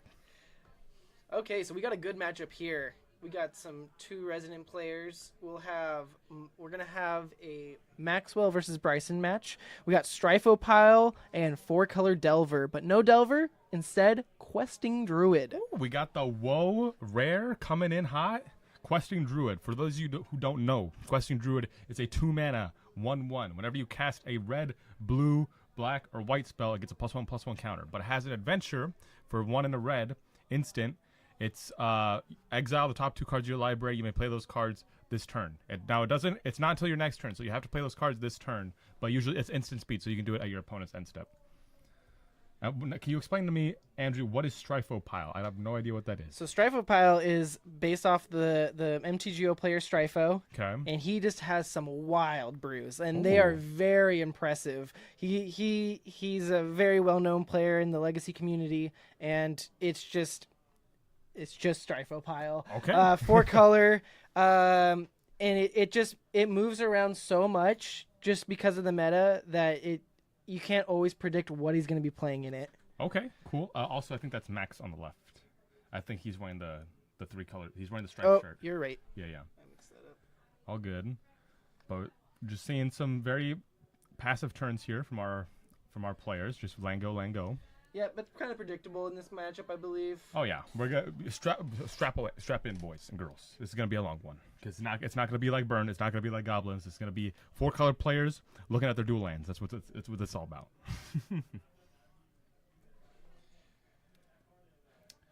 Ooh, Bobble in Max's pile. Max is on 4-color Delver with the quotes. Delver. Delverless Delver. Delverless Delver. You know how when what was it? What's the monkey? Ragavan. Ragavan. Yeah, Mm-hmm. the Delverless Delver Ragavan was the last time that happened. Oh my gosh. Okay, there we go. We are good. Oh, just gotta change the games. Nice. Ooh, Okay, there it is. Questing Druid. Does not trigger on the big, the Orcish Bowmasters. True. Very important. Very good hits. Just 2 lands. That's just value. Oh yeah, Boom. yeah. He's just gonna be able to play land, go. Oh yeah. And he'll probably just continue like that. Oh, he's got a dazing the Uro. Dazing the Uro. Dang. Interesting. Okay. Says no Doesn't ramp want him from to you. ramp. Yeah. Going into his turn. He'd have to bounce a land. So actually might not get as much value as he wants. Okay, he does. He plays the fetch from exile and he goes to fetch. Yeah, because it's all known information for Bryson anyway, so he might as well just go and Well, play from the exile. I'm just making sure he does. I'm pretty sure he doesn't have 8 cards in hand. I don't think he has to go to discard here. No, I don't believe so. Okay. Oh, and he's just playing the question. Running it out. Oh Boom. yeah. Well, if he has the counter magic, it's just gonna start piling up. That's true. Oh, free spells. Hey. Mm-hmm. Okay, maybe not that bad after all. Oh, It triggers off of everything. Earthcraft. Okay, let's see what we have going. Let me pull his chat open here real quick. Oh, yeah, it's not scrolling with it. There we go. Okay, there we go. Keeping track of the stuff with Space Beller and stuff. Oh yeah. Where's everyone? We're in between rounds. 4-color stuff. Oh my god, OMG, is that Meet MTG? That's me. Oh, hey, okay. How you doing? There you go. You got a fan base already. Yeah, Look at you. A little bit. All right, so we got a. Oh, he played it. So he did resolve another Earl this time. Yep. So he did ramp. That's He's a ramping Grow up, the Burn gain some Willows. life. His Ponder from Max Triggers here. the Druid. It's true. Does he have Beanstalks in his list or no? I kind of I know he was on them for a bit, but that might have changed with the Questing Druid because he's on a lower curve now. Then Yeah, I don't think he would be playing them in this build. yeah. I can't see what he has there. I think that's a Bowmaster in that pile. If we see a ley line, I would assume he's still playing the beanstalk. The beans. I just bobble off the top. Okay. Get some more information. Nice glossy card there. Can't see what it is, but Max knows what it is. Yeah. what's That's all that important. matters. Yeah. Oh, just wastelanding, getting rid of his red mana. Okay. Oh, but he can still fetch for other things. But fetching off of blue-black, he can still get Volcanic Island or Badlands. I don't think he's playing Badlands, but Volcanic Island, obviously, because he's going to be playing almost all the blue fetches, blue duels. Yeah, I'm assuming that Grove is in there for a Punishing Fire. Yep, Yeah, he is running P-Fire. That is double fetch. Okay, so he's double fetching that 18 here. Now he's going to be thinking about what he wants, thinking about his colors. Lots of colors that you got to think about when you're playing 4 or 5 colors. Especially For how tight Maxwell's playing his mana, I kind of think that he isn't running Beanstalks. Yeah, that makes sense. Which is fine. I mean, still Oh lots yeah, of good cards. still a great list. It's a tropical island and an underground sea, I believe. Okay. on Oh, so he's Bryson's not set. fetching for his red mana. I believe his main red spells are Punishing Fire, and I know he runs a Minsk and Boo. Oh, okay. So you got to watch out for that one later. I mean, it's an altered land, so I can't Oh, tell yeah. it's a taiga, right? Taiga. Yeah, okay. Yeah, he has some very nice lands. If you ever seen Bryson's lands, beautiful. Chef's kiss. Love it. So he could just try to jam. Okay, so he did go for a red mana, so he does have possible. So he has a Force and a blue card. He has a force and a blue card. Is this a Minsk and Boo? ooh. Oh no, Oh, Uro. no, escape. Okay. Yep. And I He's think got double blue, double green. in Max's hands, I'm seeing Murktide, double the days. Oh, and double days, a and force and a. Oh yeah, he got his answers. Pitching days, why not? Doesn't have to worry about double days. Triggers the beast. Yep, Taiga, thank you. Is he gonna fetch back? Force back. He has one force in hand. Yeah, he does. He could does. fight after this. He can fight it with it because he has days protection for the other days, but he obviously doesn't know about that. But we'll see. Yep, he's going for it. Force, boom. Oh, he had double force in hand. Oh, he Okay, just pitched the other one. So I'm guessing he didn't have another blue spell in hand. Okay. Okay. He Uro's lets it resolves. resolve. Okay, Yeah, there's no point of fighting over it if he has the 1 mana for days anyway. that's true. Well, I think that Max has 2 for it. I thought he had another force in his hand as well. Maybe Murktide no, he has double days days and that's land. right, but he Okay. pitched one of the days. Okay, so now thinking he could just jam a Murktide here if he wants. Yeah, it'd be. Oh, he's counting it. Yeah, looking at it, So he has right there. 4 instants or sorceries: Ponder, Days, Lorien Revealed, and a Force. Yeah, so it'd be a 7/7. Mm-hmm. Pretty scary. I can go toe to toe with Uro. Let's see. He can Wasteland, take him off his red again. Mm-hmm. Can't take him off his blue or black because he has double those. So yeah, if he wanted to waste the Taiga. If you want to, maybe you want to play around days here. Maybe you play the Wasteland first, and then you cast Murktide. I think he. I don't know if Bryson's playing Days. Okay, if he's not, then it's fine. Yeah. So in his hand, 3 cards. He has. Trying to get a good view there. Oh yeah. Oh, it just go. resolves. Okay. Okay. Interesting. Also triggers. Boom. 4/4. Yep. Very cool. Like the card so Yep. far. Wastelanding a Taiga. Or wait. Oh. Yeah. No, Yeah. I would assume because that's his only odd color one. Yeah, only red source. Yeah. Mm-hmm. Okay. Untap here, drawer. Into a red spell that he cannot. That was very timely Wasteland for Max. There we go. Good call on that. Yeah. And now it's just going to become a race, kind of, because he can't attack into the Murktide with his Uro. Unless he wants to just gain a life, draw a card. Yeah, And and that's probably not worth it. No. He does have a Day still in hand, I believe, right? So he has, if he wants to cast something big. Ooh, Assassin's Trophy. Yeah. With the protection. Nice. Pretty good. That was cleanly deal with it. He can go search for a basic only, right? I don't think he's running any basics, though. Oh. So he opts not to search. Oh, no. That's just a free 2-mana destroy any permanent. Oh, my goodness. Yeah, the new questing druid lists I've seen, no basics whatsoever. Not even in the sideboard. Greedy. Okay. Now he swings in, gets his trigger. No land to drop in. Yeah. He's got to find that red mana if he wants to cast his spells, though. Or those spells, at least. Looks like one of them might be a Force of Will or a Lorien Revealed. I can't tell, really. Yeah. You might as well crash in. He doesn't want to... He's not going to chump block on the... Drown the lock. He does have a daze. He can He protect it here. can, yeah. Okay, so it's, Dress Down and Brainstorm. That's what the other ones Dress are. Down, Brainstorm, and I think red card at the end there. But Yeah, I I can't tell what that red Maybe one is. Lightning Bolt. Ooh, Bowmaster. Bowmaster, okay. Okay. Triggers that, makes it bigger. And then he can daze it after. Yep. Gotta get out the orc token. Yep. Mm-hmm. Very important. Always have the correct tokens. He does not. He just has a piece of... He had a thing there. Oh, it's his deck box cover. You should use what you have. Okay. You already took the damage, yep. Mm-hmm. And now thinking... Yep. Daze, yep. Daze, bouncing his trop. Yep. Okay. Grow it even bigger. Okay, hey, now that questing druid can Yeah. go toe-to-toe with the Uro now. It can. Yeah.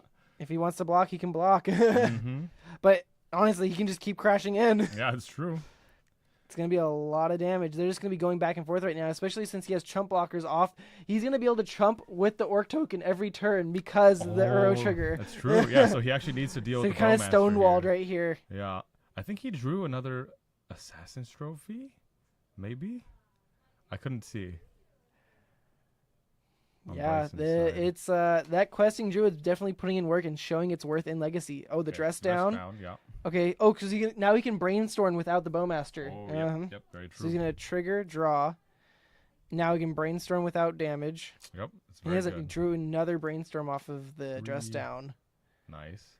So He's has looking- Sylvan Library, I think, is one of the cards, and Ooh, that's not too good. He's looking for a land here. I'm guessing out of I anything. don't think he hit. Mm-mm. No, that Oh, is it's another Assassin's Trophy. Assassin's Okay, Trophy. so he does have that, No but mana. at this point, it's No mana to cast it. Yeah, pass it back. it's looking grim. Ooh, He's another gotten daze daze. on Max's side. At this point, unless Bryson's trying to cast a big thing, I don't think the daze is gonna matter Mm-mm. too much. Sorry. All If good. anything, it'll be a force pitch if he has it, or if Bryson's just tapping down too low in between like drawing and whatnot. Yeah. Now he wants He's to see- thinking about mean, he's like, do I pitch? Oh, Nah, he doesn't. just No, takes it. he wants to keep the And Uro in that's play. probably the worth it though. Yeah. He doesn't want to be like chumping that. No, you don't want to be tapping out at this point in the game. If you can trade right, and then you get your Uro in the graveyard and escape it again, but then there's a chance that he just has the force. and then you Already behind at this point. yeah. Okay, so he is swinging in. Okay. So he has a trigger. Yep. So he does. Yeah, trigger happens. He'll go up Gives 3, three. take 1.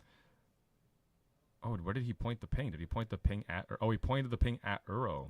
Oh, because he has a lightning bolt in hand. Oh, yeah. So there's going to be a trade right here. Okay. No, still no land from Bryson? Oh, man. Oh, wow, yeah. He's going for Yep. Going to try to kill the Uro. Uro, yeah. And he was like, man, now I got to deal with that. Ugh. Yeah, so now he has to... Blue. Oh, but if he... he's like, wait Yeah. a second. I can't brainstorm because the Nope. Bowmaster's still out. Yeah.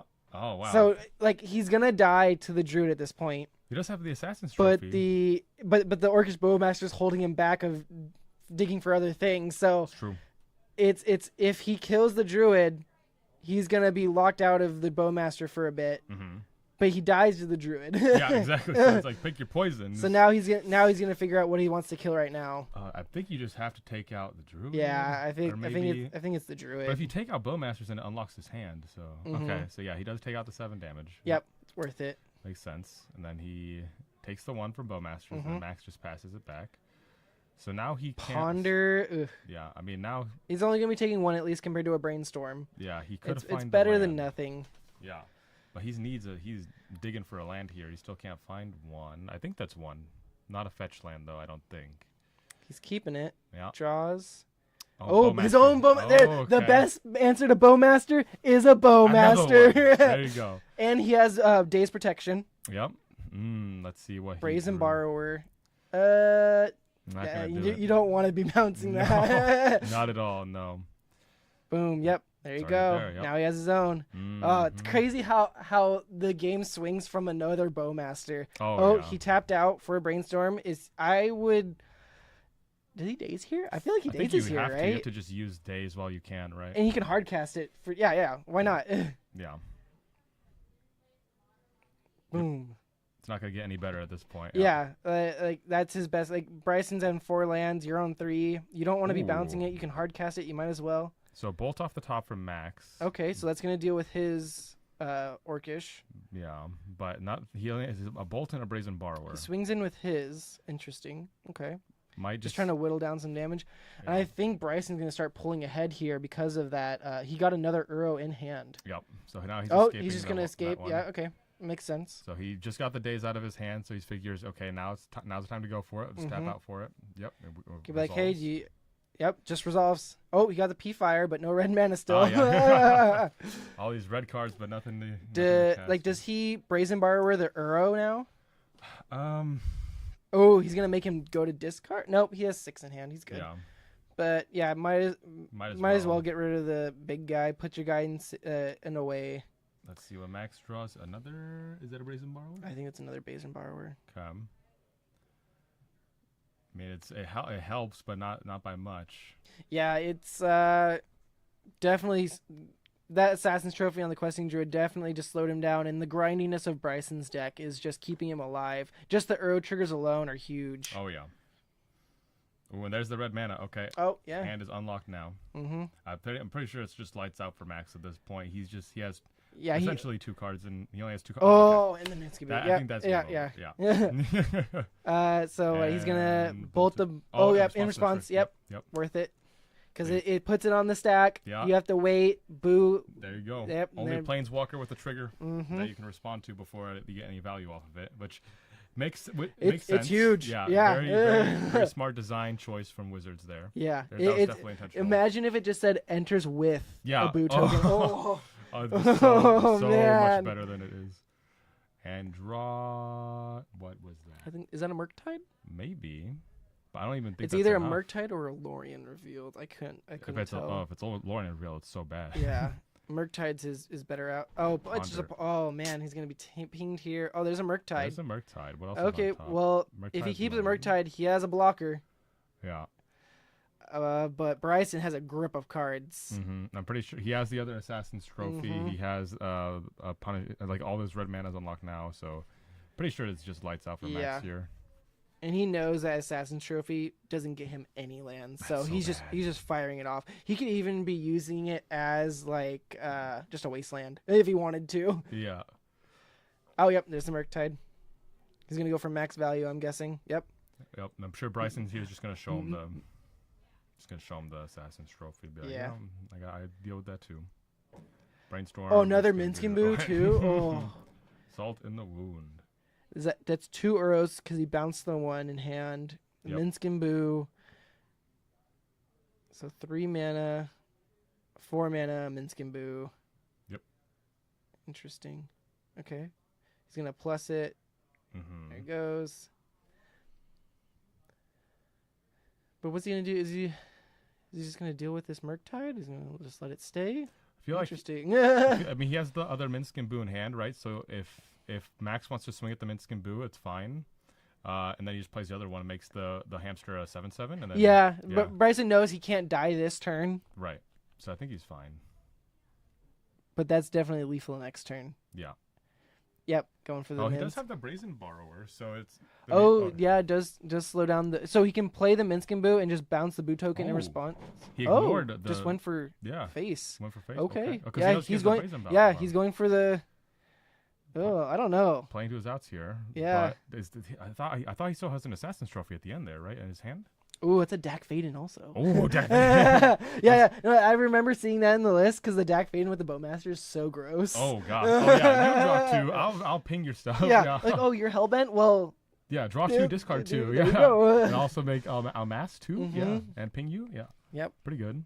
I love the Dak Faden list. When Dak Faden first came out, I was so hot on that card. I just loved it. Oh, he's gonna go for the ping draw on Minskin Boo. It looks like. Oh yep. He's just going in for 4 damage with it, swinging out with everything else. So he has to bounce here because I think Yeah. the sacrifice. Well, is the sacrifice a cost on Minskin Boo or is the? It is on resolution. On So you resolution, okay. activate and then your opponent can respond. So if you bounce the Boo token in response, you may sacrifice. So they can choose to sacrifice something else. Yeah.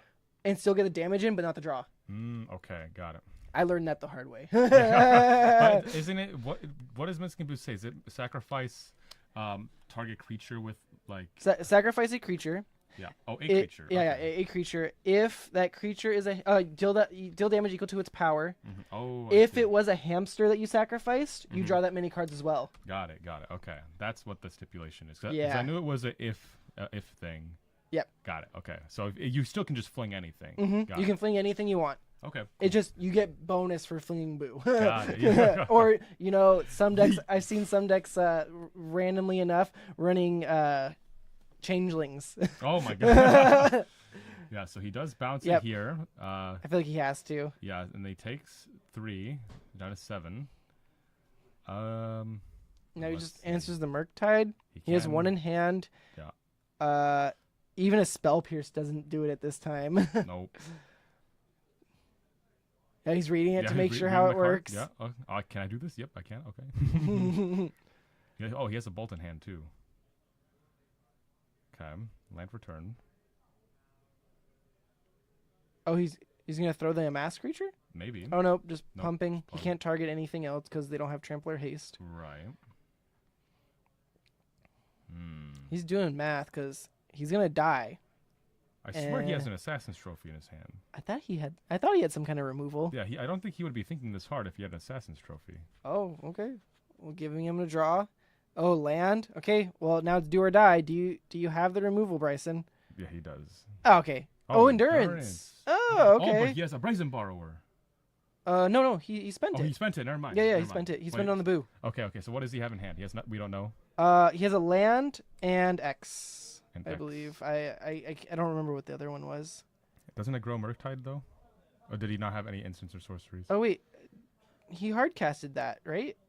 The endurance. Oh, he hard casted and blocked. Oh, Sorry. okay, Yeah. Game Okay. over. Yeah. There we go. Dang. Oh, endurance. Okay, so he didn't have an Assassin's Trophy. I thought I saw a second one in there. Yeah, me too. Yeah. I'm pretty sure I thought I did. Yeah. Oh well. I mean, it still was going to be a very hard for Bryson to lose that game with the 7 cards at hand. Yeah. And that's the Strifo pile. It just grinds. It's like just good cards. Yeah, just value. Is it the legacy equivalent to 4-color pile in modern? Because modern 4-color pile is just like good cards. It's just a value pile. Okay. Yeah. Okay. Like as you saw the Minsk and Boo, you saw the Bowmasters, you saw the Assassin's Fade-In. Trophies, Dak Fade-In, Yeah. like Just like mid-range. Uros. Yeah. Yeah. Yeah. You're playing one of the strongest removals because you can target anything. Yep.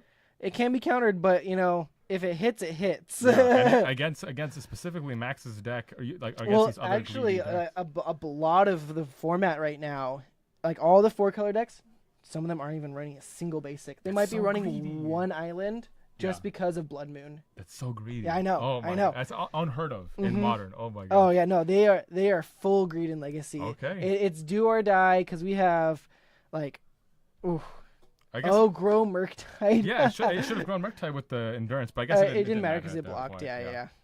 The that is funny though. The endurance does grow the Murktide. Yeah.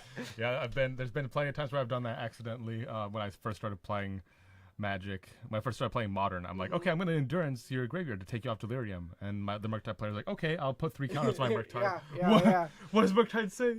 Oh my god, Let's so silly. see. We might have Bryson's list on here. I think you just go, then hit backspace there. Here.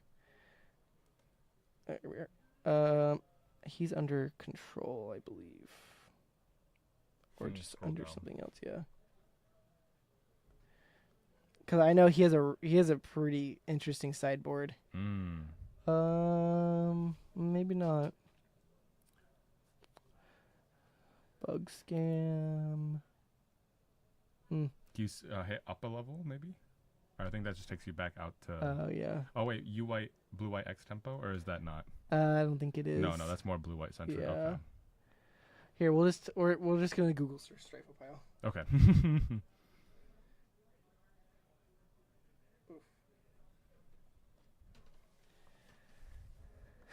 Top Legacy Strifle pile decks.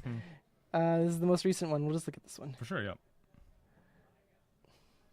Oh, yep, there's the Endurances. 4 Uros. 4 Assassin's Trophies. This one's running a Cling to Dust. Yeah, this looks like... This is pretty similar to his list. I see. Oh, so you pretty much just have like so many flex slots. Oh, you yeah. kind of swap He's it going to out. bring in the Carpet of Flowers. Yeah, Carpet of Flowers. Probably more Probably endurance. Endurances. Yeah. Like, Hydroblast is pretty solid. Actually, probably Pyroblast. Hydroblast doesn't hit too much. Yeah. And we're already getting started here. Boom. Yeah. So it looks like quick sideboards, and then we have Max with a Ponder. And then... Oh, he does run a Badlands. Okay. Nice. Okay, so I didn't see if he shuffled or not. I don't think he did. I think he kept it on top because I think he would have been shuffling.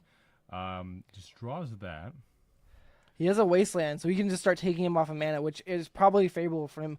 The only thing better that could have been... Oh, no, he's fetching. I think he wants to get his DRC out before he starts doing other things. Right. He wants to get value off of like any counter magic he has to deal with Bryson early on, or just like any draw spell he's going to be casting here. Yep. I do see lots of red cards in Bryson's hand. I think I see a lightning bolt. There's the Badlands. Badlands coming out. Could be going for an end step. Questing Druid again. That is very value. Oh, it looks like he does. Okay, maybe Questing Druid. He's holding up DRC. Okay, he is going with the DRC. Yep. Got this fetch, dropping that, and he does have a bolt. Yeah. Oh yeah. Just go straight for it. Yep. Brainstorm. Surveil. Can't daze here, but you can just find the goods. So, he does have a daze in hand. Bryson does have a fetch though. He can find stuff with. Yeah, it looks like it's gonna resolve. Yeah, no force. I don't know what the other blue card is though. Which one? Behind the bolt. Behind the bolt. I have to take a look here. Yep, just resolves. In Max's hand? Oh, Brazen Borrower. Brazen Borrower, Yep. Yep, Wasteland. Classic Earl Badlands deck. True. I know all about that. I'm all about classic Earl Badlands deck. That's what they call me in Legacy. They call me the Earl Badlands deck guy. Oh, it looks like Bryson shuffling. Okay. Did he? Oh, wait, what? Oh, Wasteland. He Wastelanded him. But I don't know. I don't know why Bryson shuffled though. I don't know.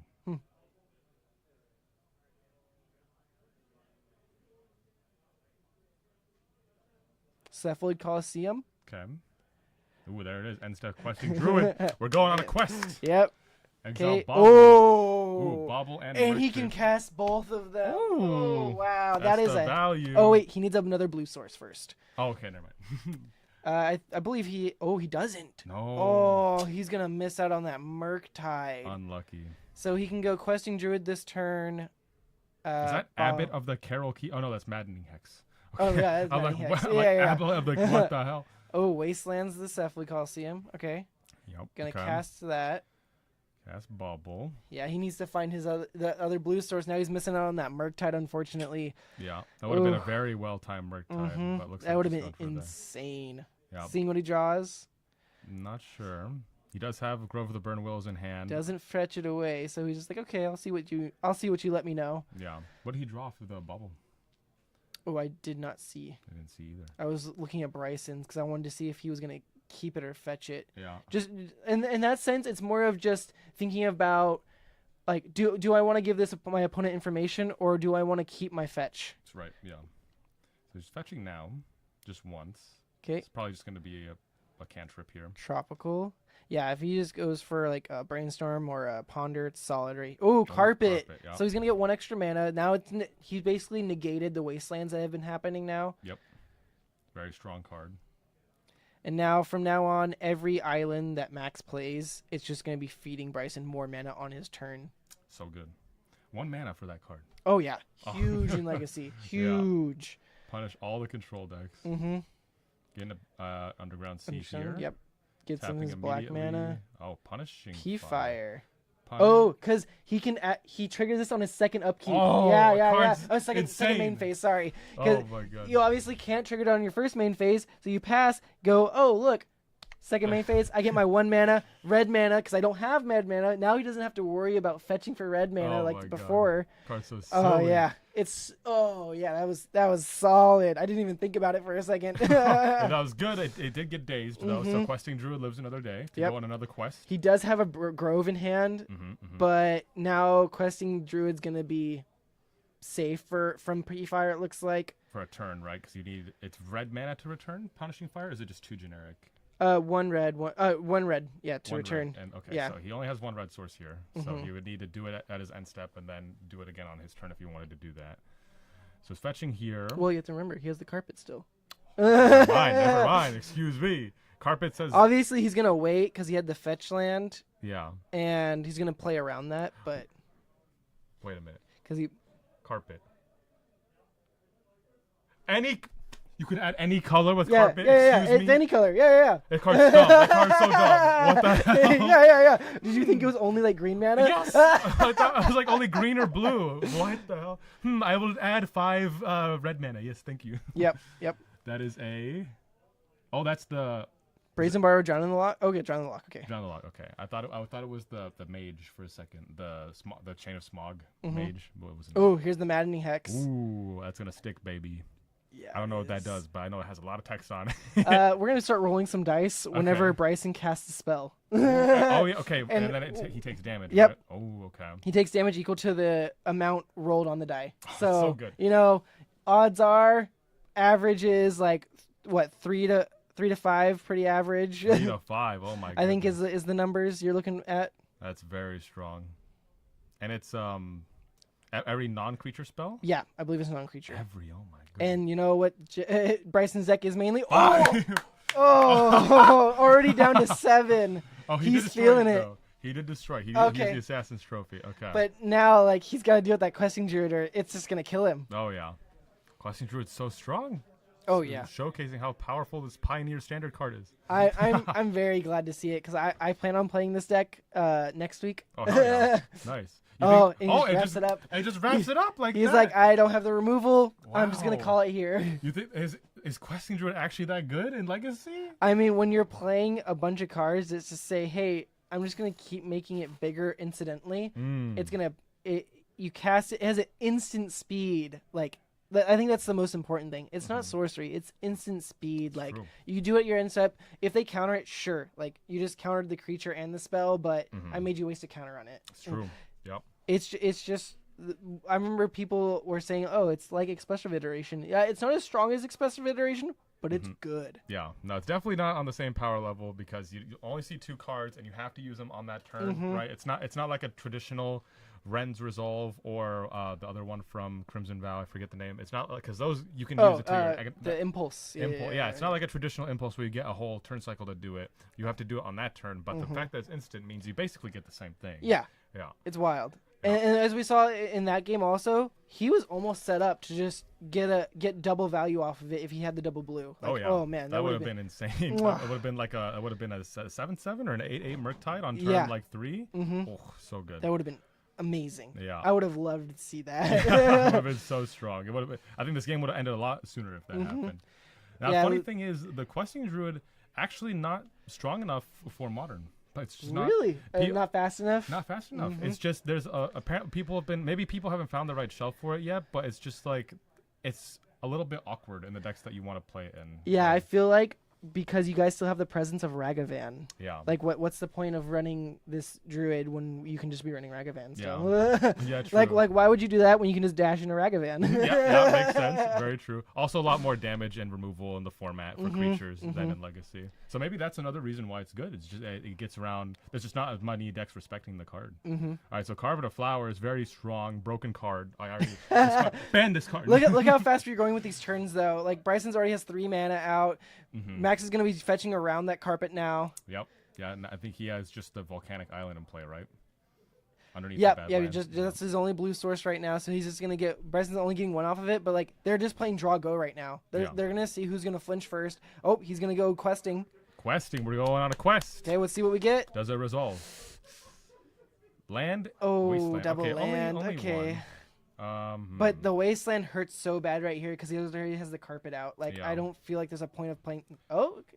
Ooh. Oh yeah, okay. he is gonna go for it. I think so. I think there, Max should have wastelanded himself, so he takes himself off of blue, so carpet doesn't.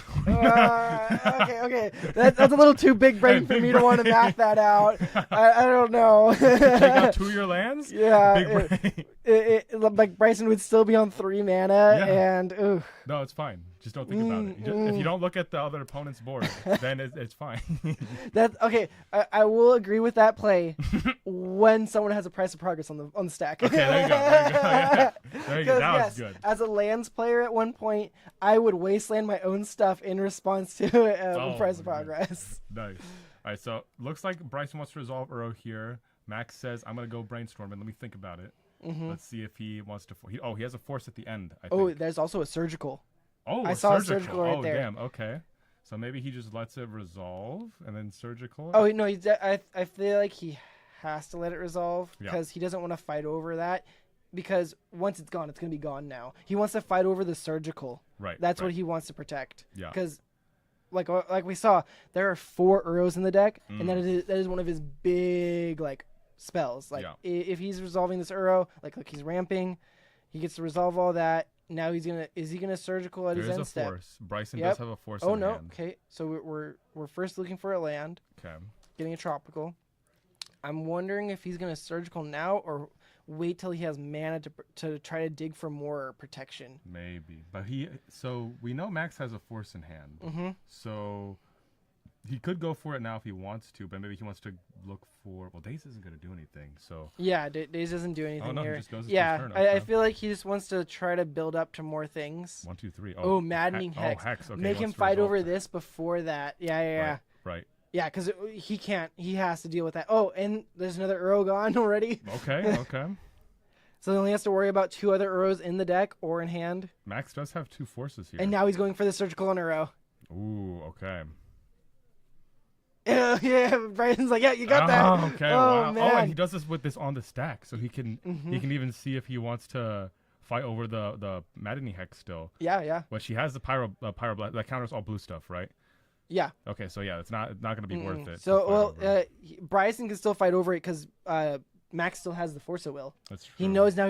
He knows he doesn't want to try to fight over this because no red mana, right? That's a fetch. Oh, fetch. Okay, I believe. never mind. I believe that is a really fancy Guru foil Misty Rainforest. Okay, I believe it. Goddamn. I was gonna say if there was. Oh wait, maybe not. Okay, Force. Oh no, he. Okay, Yep, it it is is. a fetch. Okay, Yep. okay. I was pretty sure. Yeah, I'm like what? So yeah, he's just like, okay, I'm gonna fetch for Badlands or Taiga. Oh, now because he wants to resolve the Murktide in his hand. That's why oh yeah. Okay. That's a much bigger threat. But like Maddening Hex is not that good there, I think, because Bryson has no cards in hand. Yeah. So much The better. only thing it's going to be going after is a single punishing fire at this point, and now Bryson's practically hellbent. Yeah, Bryson is hellbent off the top. Max has the advantage here now, I think. Oh yeah, that was. Oh yeah, okay, there we go. And he still has Questing Druid in exile. He can still cast it. Yep, Murktide. Murktide. It resolves. It does. Yep. Oh yeah. Oh yeah. Now he's gonna need an Assassin's Trophy to deal with that. He has another Questing Druid in hand. Oh yeah, this was all on Max. That whole turn was Maxwell's turn. Bryson just said draw go. Yep. I just realized that. Bryson, big brains, the meta running the Badlands. Very true. All right.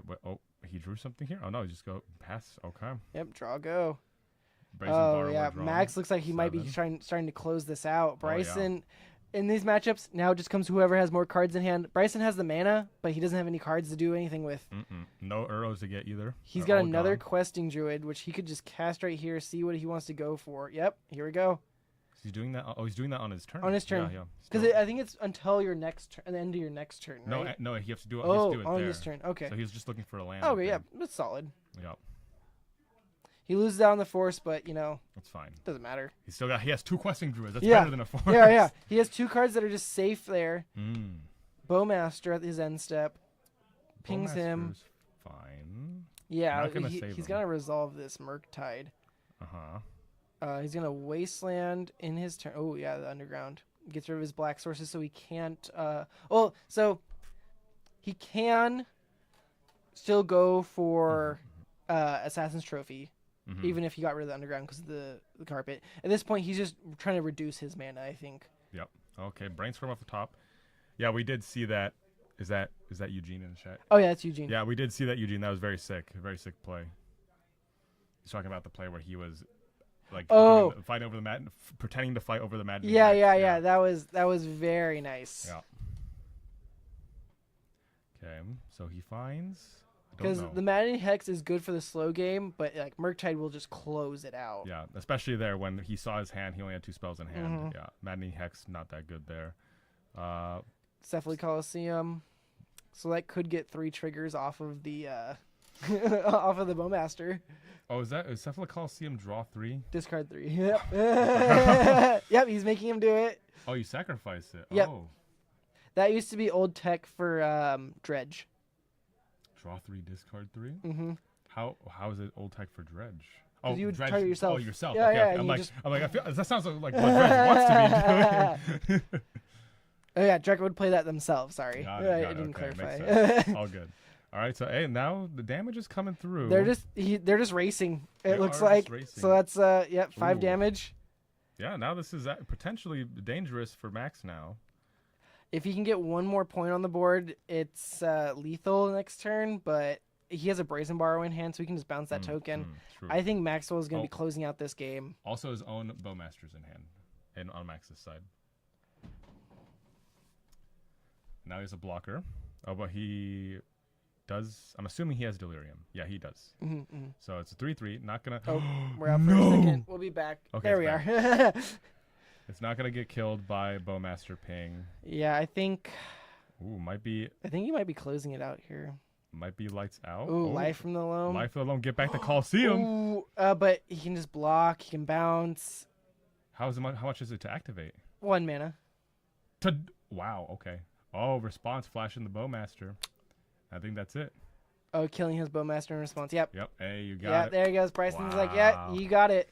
Woo! Damn. That was a good match. Good back and forth. God damn. Yeah, and those games definitely went a lot longer. Oh yeah, yeah. Very, very nice. Very I well liked played it. by Very, both players. very well. Yeah. I knew this was gonna be a solid matchup. Mm-hmm. Both very good players. Mhm. Both very good decks. Very fun, interactive. Good stuff. Oh yeah, now they're just talking about it. That maddening hex play was really good. Yep, he brought in the Endurance's carpets, the Pyroblast. Mm-hmm. I would assume so. Oh, is he running 4 carpets or 3? Looks Let's like see. 3 so far. I would I feel yeah. like 4 is over. Yeah. I feel like you don't need that much mana, right? Unless you're playing like freaking Entreat the Angels or something. Yeah. Yeah, that maddening hex play, very nice.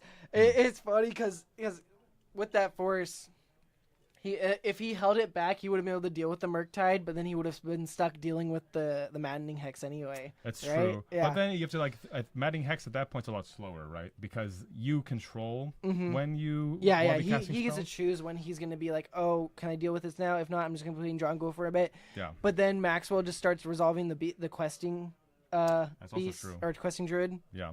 That makes sense, yeah. So you kind of like pick your poison. I think Murktide was definitely the poison to pick in that situation. Looks like Maxwell brought in Narset, Loam, Maddening Hex, and Surgical. Wow, just one maddening hex? Took out 2 Dazes, Bobble and 2 lightning. Bolts, and a Bobble. Only one maddening hex. He saw it both times in both games. It's very good. Yeah.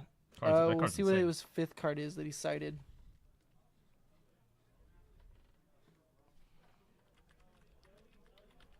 Oh, he's trying to figure it out. Let's see. He brought in his own carpet, right? Or no, did he not? That was he just showing off his He's side? trying to math right here. The Narset, I think.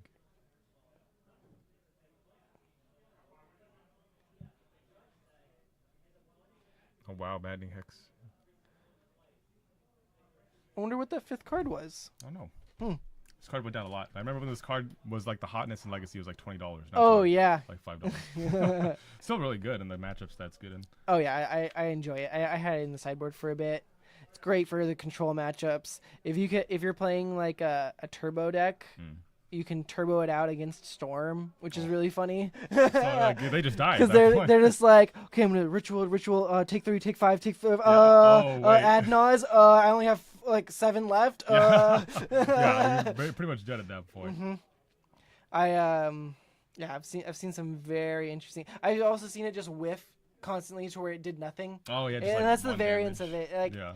it's not guaranteed. Like when you're looking at your Eidolons or your Pyrostatic Pillars, it's a variance thing. Yeah, that's true. But then it also has the upside of the variance too. You get a 5 like in that game Yeah, in game 2. the high end hit a 5. Like, Yeah, ooh, wild. goddamn. Should get like you're domed. Very cool. Yeah, we only have a little bit of time left in the round. We're gonna wrap it up here, and we're gonna see you guys in the next round. Thank you so much for joining us. Yeah, I'll see you guys then.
And we are back. Hello, Thank you hello. so much for sticking around for our fourth and final round. Fourth and final round. This is for the Lotus Petal.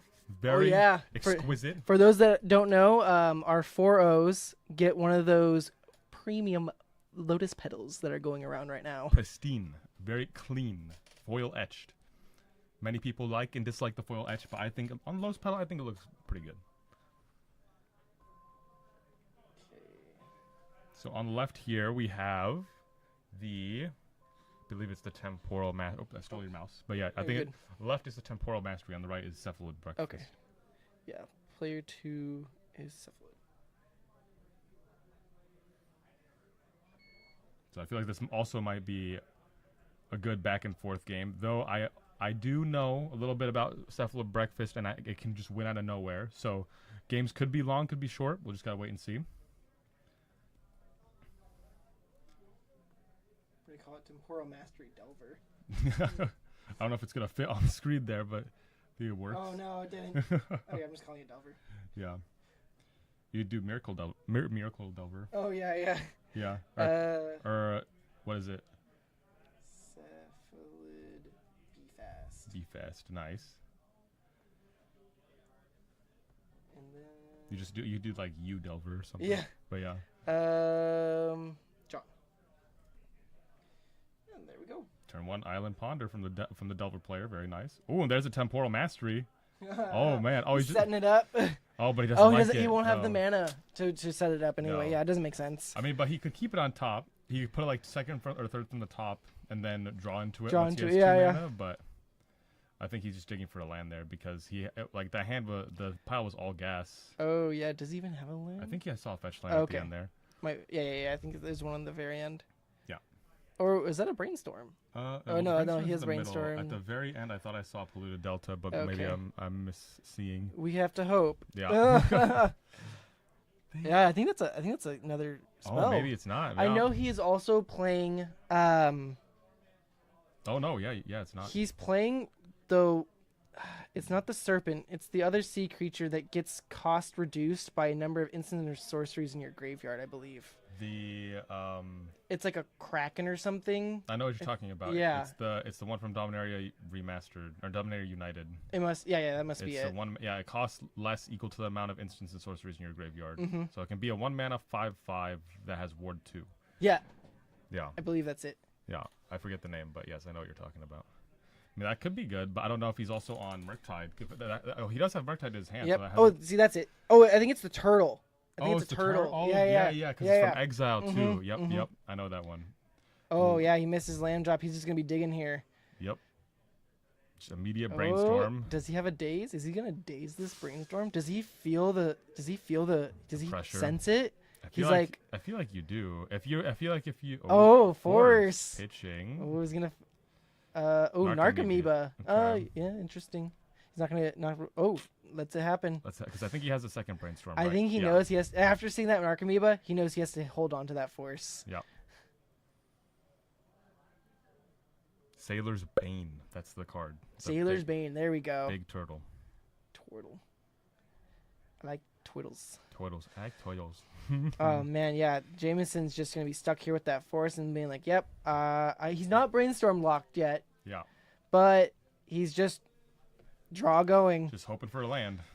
Yeah. He's got Stifle, Sailor's Bane, 2 Murktides. It looks like a brainstorm and a force. Yeah. So if it comes down to it, he's probably just gonna be force pitching one of the Murktides. I'm guessing. Yeah. Dragon needs Turtle the draw. With Ward 4. Damn. Dragon Turtle with Ward 4. Yeah. It's pretty big. That's a chunky boy. So 2 mana here from the breakfast player. Can't really see his hand, but he's playing Stoneforge. Stoneforge. Oh, that's right, because they also play Stoneforge Oh package. man, yeah, he's gonna fight for it. Wee. Oof.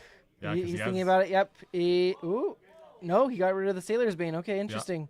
I mean, it makes sense because from what we see in Jameson's hand, he doesn't have any way to deal with a Cauldron Complete, which is what I would assume the Cephalid breakfast player would get. I'm surprised he didn't pitch the Murktide, since you don't have to worry about playing both the Murktides, because when you're playing, if you play one of them, you're not going to be playing the other one for a while. It's true. Where this one you could play this one first and then follow it up with a Murktide at least. Yeah.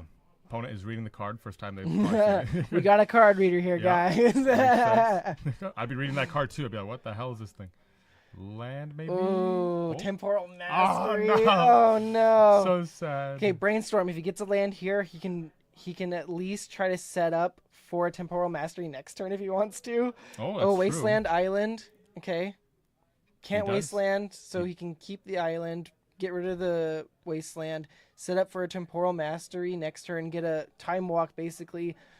Gets the wasteland on his extra turn. Mm-hmm. No targets at the moment. And then can ponder. Oh, but if his opponent goes for a Teferi right here, that's so bad. He can't cast the temporal mastery. Mm-hmm. You're right. So we'll see. We haven't seen the Cephalid Breakfast player's hand, but I know that they play Teferi. Oh yeah. We see another Stoneforge. Oh, he can stifle. He does have a stifle in hand. He's a stifle in hand? Oh, is letting it resolve? Oh no, there it goes. Stifle. Yep. Oy. He's like, yes, it resolves. Trigger on the stack. Boom. Stifle. Damn. Okay, Jameson, I see you. Yeah, I know. Stifle. I mean, if you're playing mono blue, you gotta play with everything you can, right? Yeah, you have to have all the tools. Force pitch brainstorm. Wow. Oof. So he really just wants to get this Cauldron and make it stick, because he knows it's very hard. Yeah, for he's the gonna player have to start pressuring here, because now he can drop a Murktide next turn. But let's see, temporal mastery. Yep, yes, sir. There it is. Yes, sir. Oh, take that extra turn. He spent the force already, so he knows he's getting this extra turn. Oh, Yeah. and he's gonna be able to wasteland the Urza Saga. Oh my yeah. God, it's gonna be such a good turn. What did he just? Oh, he got the Cauldron. Okay. Wasteland or Urza Saga. It's got to do that. Geez, Now, drop Murktide or Pond. Oh, he played land, so he won't be able to Murktide if he ponders. Yeah, so just play Murktide. So now he's just gonna go max value Murktide. Yep, there he goes. All 5, 7/7. There we go. Oh, that dragon's actually so good with the temporal mastery because it gets power from that, or it gets cost reduced off of that. Wow. Okay. All right. So now the Cephalid Breakfast player needs John here needs a Swords to Plowshares. Yeah.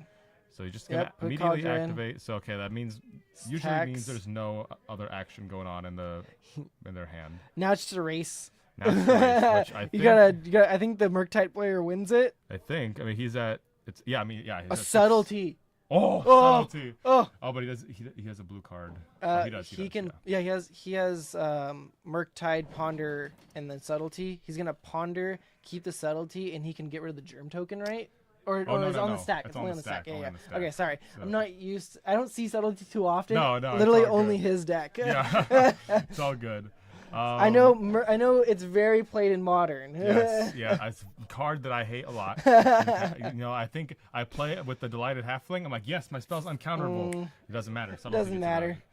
Okay, so got a land. Nice. He kept another temporal mastery on top. Not that it matters. But it matters. Well, because he's just okay. Game's over. Oh, okay. He's just like, yeah, look what I got. I'm gonna time walk again. Yes. Too bad time walk's pretty good. Who would have thought? Maybe banned in Legacy, but you can find ways to play it, right? You can make it work. That's like people playing Balance. You can find ways to play Balance. Yeah. Oh my gosh. Okay. I love Miracle. Miracle's so much fun. Oh yeah. So definitely unhealthy as a mechanic, but it's just very, very fun. Let's see. We might have a list for Mono Blue Delver. Not too sure if he's updated too much in here. Don't see one. Doesn't look like we have it. We can just look one up real quick. Yeah. Oh, you have to delete the whole thing. Oh, dang it. I'm so used to my computer doing it for me. Yeah, same. I didn't even know that mono blue was a thing in Legacy. It's not too common. Mm-hmm. He is the only player I've seen playing it. Damn. See, this list is a little different. Oh. He doesn't run Ethereal Forger, but it's a really cool card. It's from like a year ago too. Yeah. So a little bit outdated, but it's fine. Oh, like that one would have up-to-date decks. This one. Oh, this one? Yeah. Okay. Oh, yeah, because it's the list. Yeah. Here we are. This one got first in the challenge. Oh, yeah, let's look at that one. MTGO League. Brazenbauer, Murktide's Delver. Oh, this one has the new fairy in it. Interesting. Ooh. Oh, Jite. Oh, that's a spicy list. Jite, Gunshots? What the? Stern Scolding. That's a wild list. Jeez. I mean, hey, 5-0'd. Yeah. Must be doing something right. Ethereal Forge. Yeah, that's that the one's also playing Ethereal Dreadnought. Oh, because you have the stifles. Yeah. Okay, well, it looks like we're not gonna be able to find his list too Yeah. too close to it, but it's spicy stuff. Lots of good I know blue he's cards. running like 4 of Days, obviously, 4 of Stifle. He's got Murktides. He's got Temporal Masteries, Delver, And Miracles is not toxic. Hey, Brazen Bar. I said it was toxic. It's a toxic mechanic, but it's fun. Okay, it's still fun. But fun stuff can be toxic. It's fine. You know? Oh, the Doctor Who spoilers.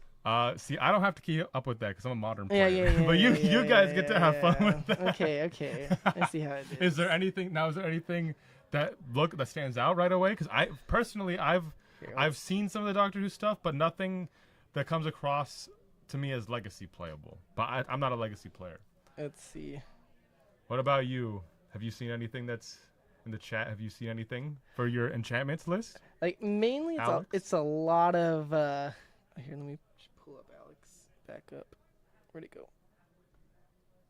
Oh, that's okay. We'll find it in a second. See, like all this is kind of like it's all like it's all commander stuff, right? It's all Most commander. of it. Like, if you have a doctor, how about a Hebrew, right? But it's all very like fan servicey, which is fine. Oh wait. So I think when this card was spoiled, people were talking about like a dumb combo with it. Exterminate. Tap an untapped Dalek you control, and you replicate. Yeah. Destroy target creature if its controller loses 3 life. So if you just have like some dumb like changelings, right? Oh my you just, god! replicate a bunch of Yeah. times. Yeah. Wow, that's wild. Yeah, but that's the only one that I've seen. That's more of like a meme thing. Yeah. Nothing right now. I don't think that stands out as being super like, oh, this could fit in any like a good deck, right? So I don't know, but you guys have fun. Have fun. Are you a Doctor Who fan? I'm not. I watched a couple of the seasons. I'm not a huge fan. David Tennant was my favorite Doctor. Which one is that one? I believe he's the 11th Doctor. What does he look like? He's have you seen Bad Omen or Good Omens or If you describe I know the Doctor just off of their looks, so I don't know. Clean cut, kind of like a. He was like the one that everyone liked, right? Yeah. Okay, yeah. I know you. Impending Flux looks like it's a card I want to test in some weird river variant. All the Doctor's Companion stuff. Oh yeah, all that's Commander, which should be good. That should be a good thing, right? Because you don't have to worry about it. Anyway, the game's starting here. Oh, he was the 10th Doctor. Sorry. 10th one. Okay, got it. See, I don't know too well. No, it's all good. So we're saying Tundra Go. Tundra Ponder. Oh, Ponder. Yeah. Okay. Impending Flux deals X damage to each opponent and each creature they control, where X is 1 plus the number of spells you cast this turn from anywhere other than your hand. Okay. So that Foretell 3? Yeah, so that Alex was talking about this in some weird rivers variant. So so it's kind of just like it's a storm card basically that you're just getting value off of. Yeah. You grape shot, but you get to wipe their board and hit them. Yep, it's pretty strong. All right, so maybe, right? Interesting. But lots of things to build. Okay, we got Island Go on our Delver side. He does have a Stifle. Could stifle the fetch land if he wanted. Yeah, he probably will. He's gonna hold on to that, I'm guessing. If he can just go like, he can't go land. Lorien Revealed. Okay. Ooh, no. He didn't fetch in response, which is interesting. Yeah. He knows he's running Stifles, so I feel like he would be like more cautious of it. But at the same time, he's also running Wastelands. True. So he's got to be careful. Oh, yeah. 10th Doctor. 11th is Max Smith. Yeah. Some strange Ruby Storm. Ooh, Yeah. Also, yeah. Yeah. I like that. So, Jameson... just Lorien Revealed. Oh, this is at his end step this time, though. Oh, okay. Yeah, he's just getting his lands, Opted not to play the Delver. I guess he didn't... He doesn't have another land in hand, that's why. He only had the Wasteland. Oh, okay. Which I'm surprised he didn't just go Wasteland, Tundra... and then kind of make him... it forces him to have to fetch where he can then stifle. It's true. Looks like also on John's end step, he's going to be brainstorming just to play around. He does have the Cephalid Illusionist in hand, but it looks like he has a whole group of lands. He has so many lands. Like, that's like 5 or 6 lands? Jesus. He's got a lot of lands in hand. He could shuffle 2 away at least. Yeah, but definitely not where you want to be in this matchup. Yeah. I think the mono blue player's hands on average will be better than the we'll be back combo in a second. player. Yeah. Oh no. Oh, we're out a little bit longer. A little bit longer than usual. Oh, there we are. Okay, We're back. We're good. Okay, he's fetching. Fetching after putting the things on top. This is still at his end step, I believe. Yeah, Because sadly, Jameson is tapped out and does not get the stifle. he still has. Jameson could force of negation something here, if he does anything, because it's still at his end step, right? Mm-hmm. But I don't think there's anything he wants to really be doing. Maybe cast another brainstorm. I think he has another brainstorm. Oh, there he goes. He does, yeah. But He's just getting value out of, oh, you're tapped out. Well, I'll fetch right now, just cause. yeah, looks like Delver's hitting the coming field. out. Yes. A little slow on this Delver, we think, but right now it's gonna be very important to see here what art Delvers he plays. Original. Original, yep. Beautiful. Quality. The good one. In hand, I think there was a Hercules recall. Whiteboard, yep. Ooh. White border Hercules recall. Okay. Got brainstorm, force negation, stifle, and a subtlety. Yeah. I Okay. believe. Jameson's hand is juiced. Lots of answers. Yeah, he has a lot of answers. And he has. The question is, and he has the Wasteland for that Urza Saga, so Yep. it's pretty good there. Oh, he's just stifling the Urza Saga, so he gets no mana off of it. Interesting. But it still goes to the next chapter, right? Or it's delayed, right? It's just delayed. Yeah, Okay. yeah. Right now, it just produces no mana. Interesting. Mm-hmm. I feel like that's not a stifle target you really want to be hitting then. No, especially since he has the Wasteland in hand already. Yeah, I don't know. Maybe he. Oh, I think he's trying to figure it out. Oh, he's trying what's to happening. see. Oh, I think he thinks it kills the saga. Oh, It does not. yeah, no. If the Saga had max counters or it lost its type, basically, is how it plays out. Yeah, but if a saga has no counters, it simply starts at 0, and then it will add 1 at the next turn cycle. Yeah. Right now, That makes sense then. If he thought that it would destroy the saga, then okay, you're basically doing the same thing as a wasteland would. But yeah. Oh wait. What? No, he should. You could stifle. You should be able to stifle the first trigger. Oh, you still put the counter on because that's what triggers. Oh, I see. Okay. Yeah, he's countering the trigger that happens from you putting the ability on. You're Correct, okay. So correct. right now, it can't produce any mana.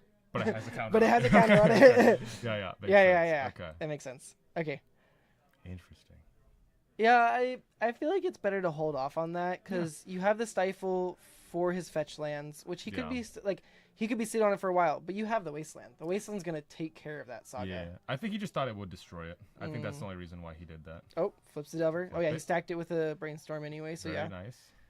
Now he's just gonna start beating in. Getting in for 3, but getting in for 3 is not really gonna do it versus this combo deck. Yeah, though. that daze is not looking too good anymore. And I guess he doesn't have a Wasteland in hand because he didn't play a land for a turn. No, he has a Wasteland right there. It's right next to the Force. But he decided not to play it. Oh, it's a Dismember. Dismember. Okay, It looked like the It did, Expedition one. The Expedition one, yeah. I was thinking that too. Okay, never mind. That Stifle play makes sense makes now. sense. Yeah, makes sense. If you thought it would get destroyed, okay, yeah, it makes sense. Yeah.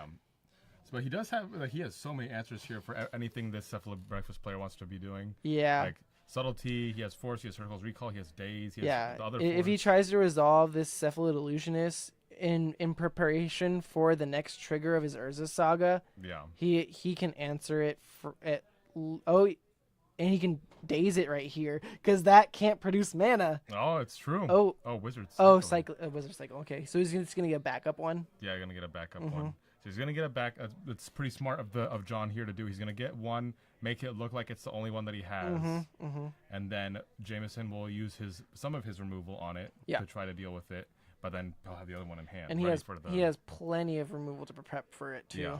So I feel like if you're Jameson here, you just go for if he tries to just run out the first one, you just dismember it. I think. Yeah. And John, what's great is he's gonna be able to play a land, play the Illusionist, and then just pass the turn and be like, okay, I'm gonna start producing my constructs. Yep, that's true. Like, go ahead, deal with this one, but now you're gonna have to start dealing with this, and I'm gonna get my Shuko next turn and have my Cephalid Illusionist ready. Yeah, and he also I think he just drew a Stone Forge. Yep. Oh, and a Teferi. Does he have a Teferi in hand as well? Ooh. He does. Yep. Wow, Okay, so now does he go for the Teferi and then have? I think he does. Yeah. Ooh. Right. So now Jameson has to think of which removal he wants to be using here. I think you just have to use the Dismember. It's just that you don't want a 2-for-1 yourself already. Subtlety. Okay, well, Okay, he is. he's just gonna do it. Oh. Get rid of the force Give him of the force negation. Oh, because that would have been able to hit the Teferi. He also has a He does have force. days. Oh, he has a regular force as well. Okay, so It's not just the worst. he just picked around.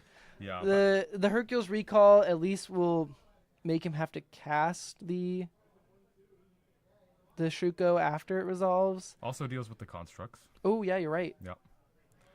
All right, Yeah, so that's probably yeah. I like his plays. Lucius number 2. Okay, so he's So not this opting for one- this constructs. He's gonna daze it because the Because it doesn't or have is the this mana. like- It never got the yeah, mana. you can't Teferi because of that. Oh wow. Okay. Okay. Very nice.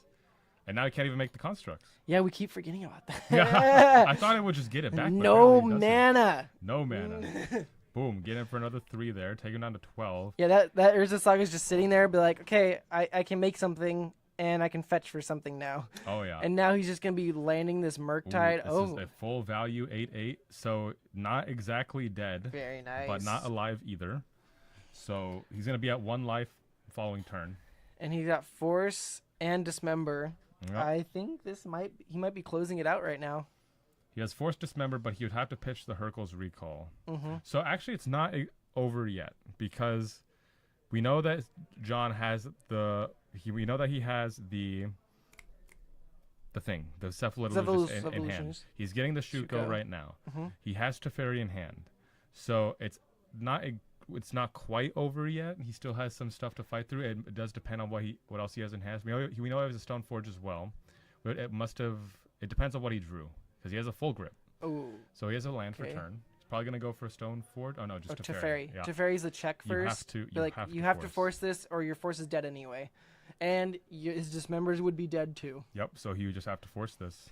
Can't let it resolve. You see the Shuko in play. He's like, okay, did he draw the third Illusionist? Yep.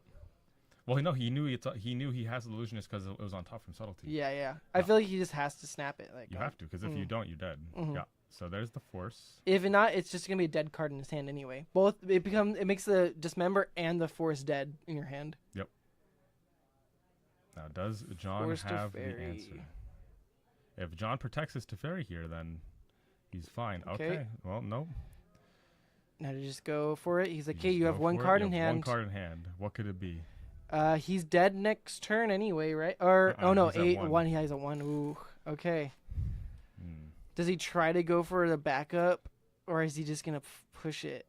He could wait. He could since he's not dead, he could take a draw step to see if he draws. Oh, he's nope, going for just it. going for it. Okay. All Well, right. he has priority, so he'll get 1 trigger off of Shuko, and then in response, he'll Dismember. Yep. Mm-hmm. Now we know he has Stoneforge Mystery card in hand, so he can't force. So he's rolling the first trigger, Days. Ooh, days and 2 Okay. lands. Okay. and then he'll resolve the second trigger. Or Oh, no, there's oh, only he never one. equipped. He never. Oh, yeah. Oh, there he it did, goes, There he okay. goes. Oh, he's responded to the other trigger. So we get an Archamoeba.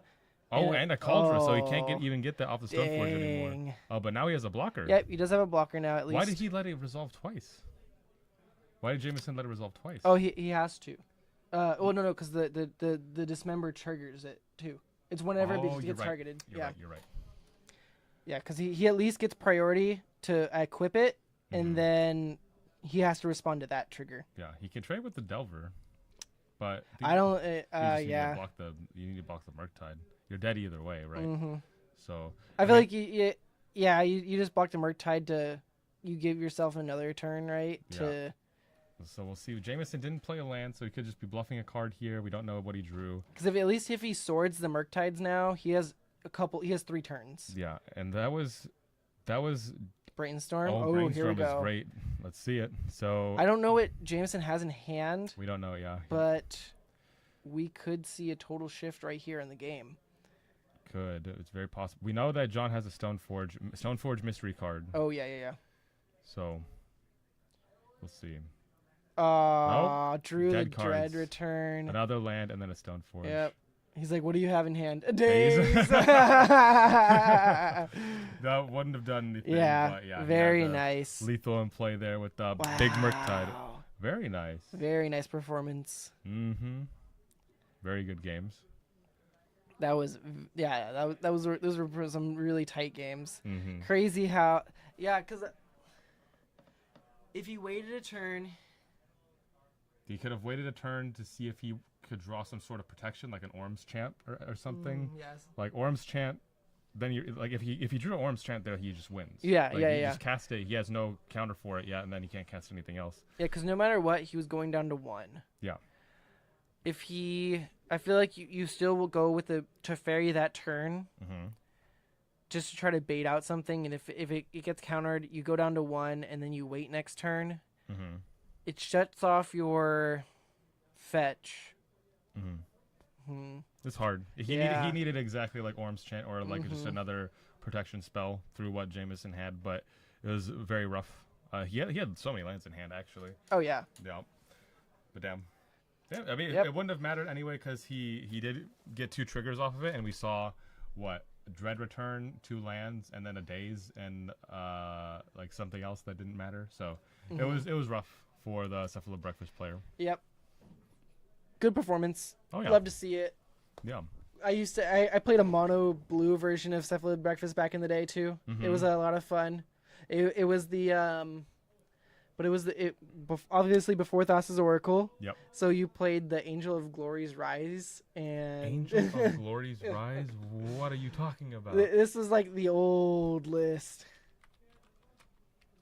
Angel of G. Let me This see. one?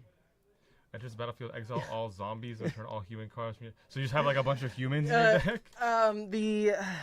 What was the combo? It was something really dumb. Oh my gosh. Yeah, that was the old artwork I used to play. Avacyn Restored. Yes. So good. I can't even remember what the combo was.